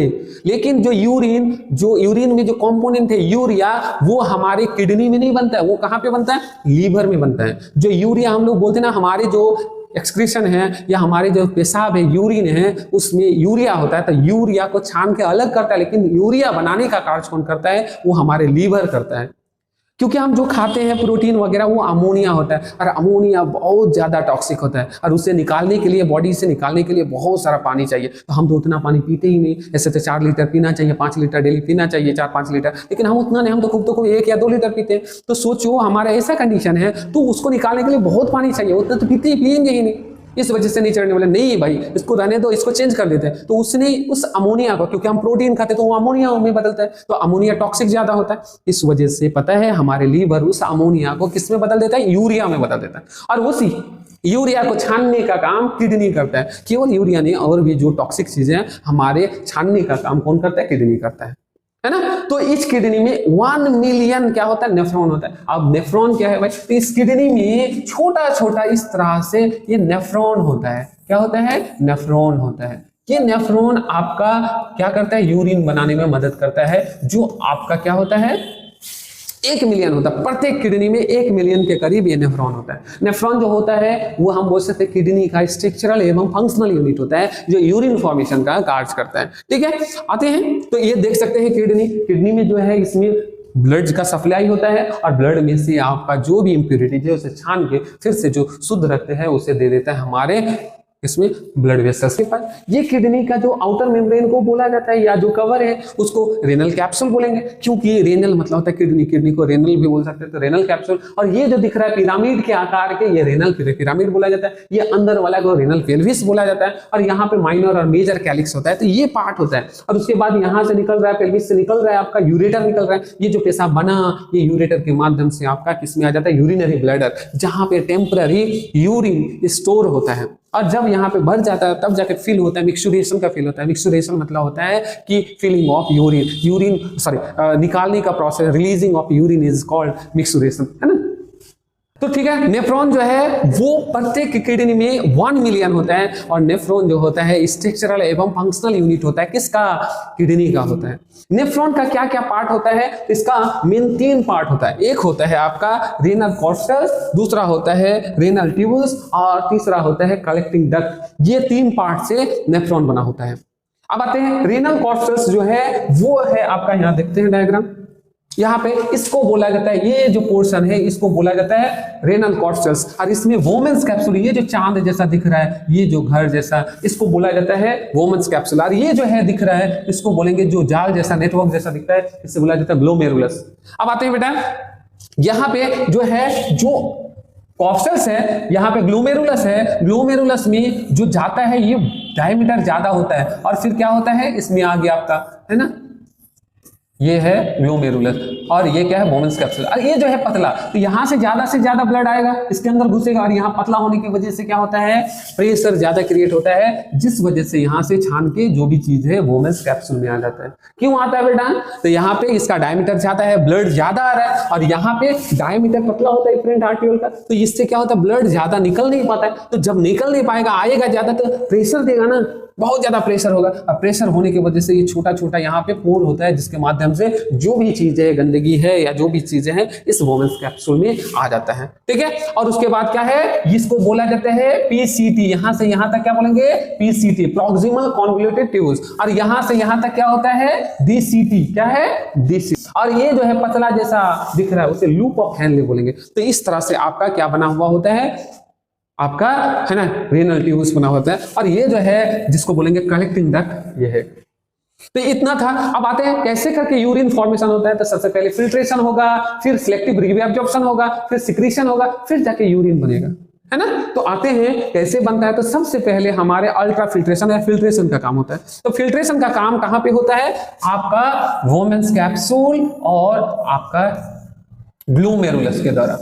ठीक है, ये ग्लोमेरुलस है, तो ये मोटा होगा और ये पतला होगा। ये एफरेंट आर्टरियोल और ये इफरेंट है, ये इफरेंट और ये एफरेंट, और ग्लोमेरुलस में प्रवेश करता है। यहां से ब्लड, बहुत ज्यादा ब्लड आ रहा है, जैसे आए इसके अंदर ग्लोमेरुलस के अंदर यहाँ पे, और ये पतला होता है तो इधर से निकल नहीं पाएगा, इधर से ज्यादा आ रहा है, जिस वजह से यहाँ पे प्रेशर क्रिएट होता है, जिस वजह से यहाँ पे छानने का काम करता है। इसी को बोला जाता है अल्ट्रा फिल्ट्रेशन, है ना। और ये जो है मेल्फिगियन बॉडी, यहाँ बोल सकते हैं ग्लोमेरुलस या कॉर्पसल्स भी बोल सकते हैं, रेनल कॉर्पसल्स बोल सकते हैं, या मैल्फिकेन बॉडी, एक ही चीज है बेटा, इसमें ग्लोमेरुलस वोमेन्स कैप्सूल होता है। हाई ब्लड प्रेशर जो हम बोले स्मॉल सॉल्यूट यहाँ पे आ जाएगा, और फिल्टर होगा जो निकलेगा उसे ग्लोमेरुलस फिल्ट्रेट कहते हैं। और पता है बेटा 1 मिनट में लगभग 125 ml क्या होता है, फिल्ट्रेट बनता है। 1 मिनट में 125 ml, और आपका पूरा दिन भर में 180 लीटर। तो फिर बोलोगे सर 180 लीटर, हम तो पानी तो 3 लीटर नहीं पीते हैं, तो 180 लीटर क्या है? तो ये ब्लड को बार बार, हम यहाँ पे ब्लड है, ब्लड बार बार जाएगा तो यहाँ छानेगा, फिर से यहाँ से छान के गया बॉडी में, फिर से आया, तो ये रिपीट बाई रिपीट होता है। और ये पूरा दिन भर में 180 लीटर दोनों किडनी मिला के क्या करता है, फिल्ट्रेट करता है, फिल्टर करने का कार्य करता है। और ये क्या होता है, पैसिव होता है। फिल्ट्रेशन का प्रोसेस क्या होता है, पैसिव होता है। तो समझ में आया? तो फिल्ट्रेशन किसके वजह से होता है, प्रेशर के वजह से होता है ना। कहां पे होता है, तो आपका मैल्फिगियन बॉडी या ग्लोमेरुलस और आपका वोमेन्स कैप्सूल के बीच होता है, ठीक है। और पूरा दिन भर में कितना होता है, 180 लीटर। और अगर बोला जाए मिनट में कितना होता है, 125 ml होता है पर मिनट में, ठीक है। अब आते हैं, ये तो फिल्ट्रेट हो गया, ये फिल्टर हो गया, फिल्टर होके आ गया यहाँ पे। अब देखो सारा चीज फिल्टर तो हुआ, ये ब्लड को अलग किया, लेकिन इसमें ग्लूकोज हुआ, इसमें बहुत सारा हार्मोन्स हुआ, या बहुत सारा नीडफुल चीजें हैं, वो चीजें आ गया यहाँ पे। लेकिन वो अगर बाहर निकल जाएगा तो हमारे बॉडी में रहेगा क्या? इस वजह से फिर से क्या होता है, रीएब्जॉर्प्शन होता है। क्या होता है, रीएब्जॉर्प्शन। फिर से जो फिल्ट्रेट है उससे फिर रीएब्जॉर्प्शन होता है, ठीक है। जैसे आया यहाँ पे, तो जो यूजफुल चीज है यहाँ पे आप देख सकते हो। चलो ये है आपका पीसीटी है लूप ऑफ हैनले पतला करके, फिर है कलेक्टिंग डक्ट, ठीक है। तो इस तरह से होगा। तो रीएब्जॉर्प्शन जो है ये पीसीटी, लूप ऑफ हैनले और आपका डीसीटी के माध्यम से होता है रीएब्जॉर्प्शन। तो रीएब्जॉर्प्शन आपका यहां से फिल्ट्रेट होकर आ गया वोमेन्स कैप्सूल, वोमेन्स कैप्सूल से आ गया आपका ये जो है यहां से पीसीटी है। ये क्या है, पीसीटी है। पीसीटी में आपका glucose, amino acid, water, sodium, ये सब का क्या होता है, फिर से रीएब्जॉर्प्शन हो जाता है। रीएब्जॉर्प्शन होकर कहां पे आ जाता है, लूप ऑफ हैनले। तो लूप ऑफ हैनले का ये क्या है, ये आपका डिसेंडिंग पार्ट है। तो डिसेंडिंग पार्ट में आपका वाटर का रीएब्जॉर्प्शन यहां पे भी होता है। फिर जाके ये लूप ऑफ हैनले में एसेंडिंग पार्ट में, तो एसेंडिंग पार्ट में किसका होता है, सोडियम और आपका क्लोरीन का क्या होता है, रीएब्जॉर्प्शन होता है, लेकिन वाटर का रीएब्जॉर्प्शन नहीं होता है, ठीक है। अब सोडियम और क्लोरीन का रीएब्जॉर्प्शन हो गया। अब आ जाएगा डीसीटी में, ये क्या आ जाएगा, डीसीटी में। और डीसीटी में फिर से सोडियम और वाटर का क्या होता है, सोडियम और वाटर का H2O का क्या होता है, रीएब्जॉर्प्शन होता है ना। और ये जो सोडियम और वाटर का जो रीएब्जॉर्प्शन होता है ये एडीएच हार्मोन की वजह से होता है। ये वाटर का रीएब्जॉर्प्शन किसके वजह से होगा, आपका एडीएच, एंटी डायूरेटिक हार्मोन की वजह से। अब आते हैं कलेक्टिंग डक्ट। अब ये सारा चीज चला जाएगा डीसीटी से, आ जाएगा कलेक्टिंग डक्ट। कलेक्टिंग डक्ट से जो है यहाँ पे फाइनल यूरिन का कंसंट्रेशन करेगा, जितना चाहेगा उसको वाटर को निकालेगा और बाद बाकी चला जाएगा फिर से यहाँ पे यूरेटर होते हुए आपका चला जाएगा यूरिनरी ब्लैडर में। तो इस तरह से रीएब्जॉर्प्शन होता है। रीएब्जॉर्प्शन को सिलेक्टिव ट्यूबुलर रीएब्जॉर्प्शन कहा है, सिलेक्टेड चीजों का हो रहा है सिलेक्शन अलग अलग जगह पे, इस वजह से सिलेक्टिव रीएब्जॉर्प्शन भी बोला जाता है। फिर आते हैं सिक्रीशन, है ना। तो ट्यूबुलर सिक्रीशन, अब देखो कोई चीज हमारे ब्लड में एक्सेस है, उसको क्या करेंगे ब्लड से, ये तो था यहाँ पे जो पढ़े वो था आपका रीएब्जॉर्प्शन। तो रीएब्जॉर्प्शन होता है रेनल ट्यूबुल से ब्लड में जाने को बोला जाता है, लेकिन ब्लड से जब रेनल ट्यूबुल में आएगा तो उसे सिक्रीशन कहा जाता है। तो सिक्रीशन जो होता है कहाँ पे, पीसीटी और डीसीटी में होता है। कहाँ पे होता है, पीसीटी और डीसीटी में होगा, पीसीटी और डीसीटी में होगा। ये लूप ऑफ हैनले है, ये लूप ऑफ हैनले और ये डीसीटी है और ये कलेक्टिंग डक्ट है, ठीक है। तो यहां पे होगा तो पीसीटी इस जगह पे, इस जगह पे और इस जगह पे होगा क्या, आपका स्टिमुलेशन। ब्लड कैपिलरी सीक्रेट करता है सब्सटेंस इनटू ट्यूबुल्स में। कौन कौन सा सब्सटेंस को, हाइड्रोजन को, पोटेशियम को, NH4 अमोनिया, क्रेटिनाइन, ड्रग्स, ये सारा चीज को ब्लड से कहां चला जाता है, फिर से ट्यूबुल्स में जाता है, यूरिन बनाने में ये सारा चीज मदद करता है। तो इसी को ट्यूबुलर सिक्रीशन कहा जाता है, ठीक है बेटा। तो आगे बढ़ते हैं।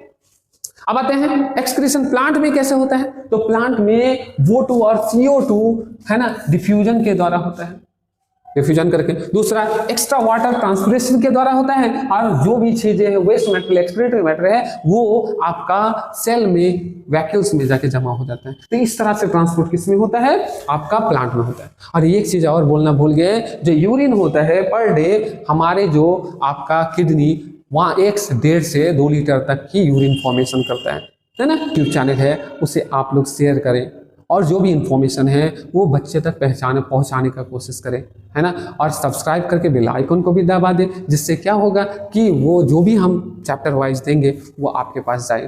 Thank you so much. इसी तरह से मेरा वीडियो को कंटिन्यू देखिए और शेयर करिए।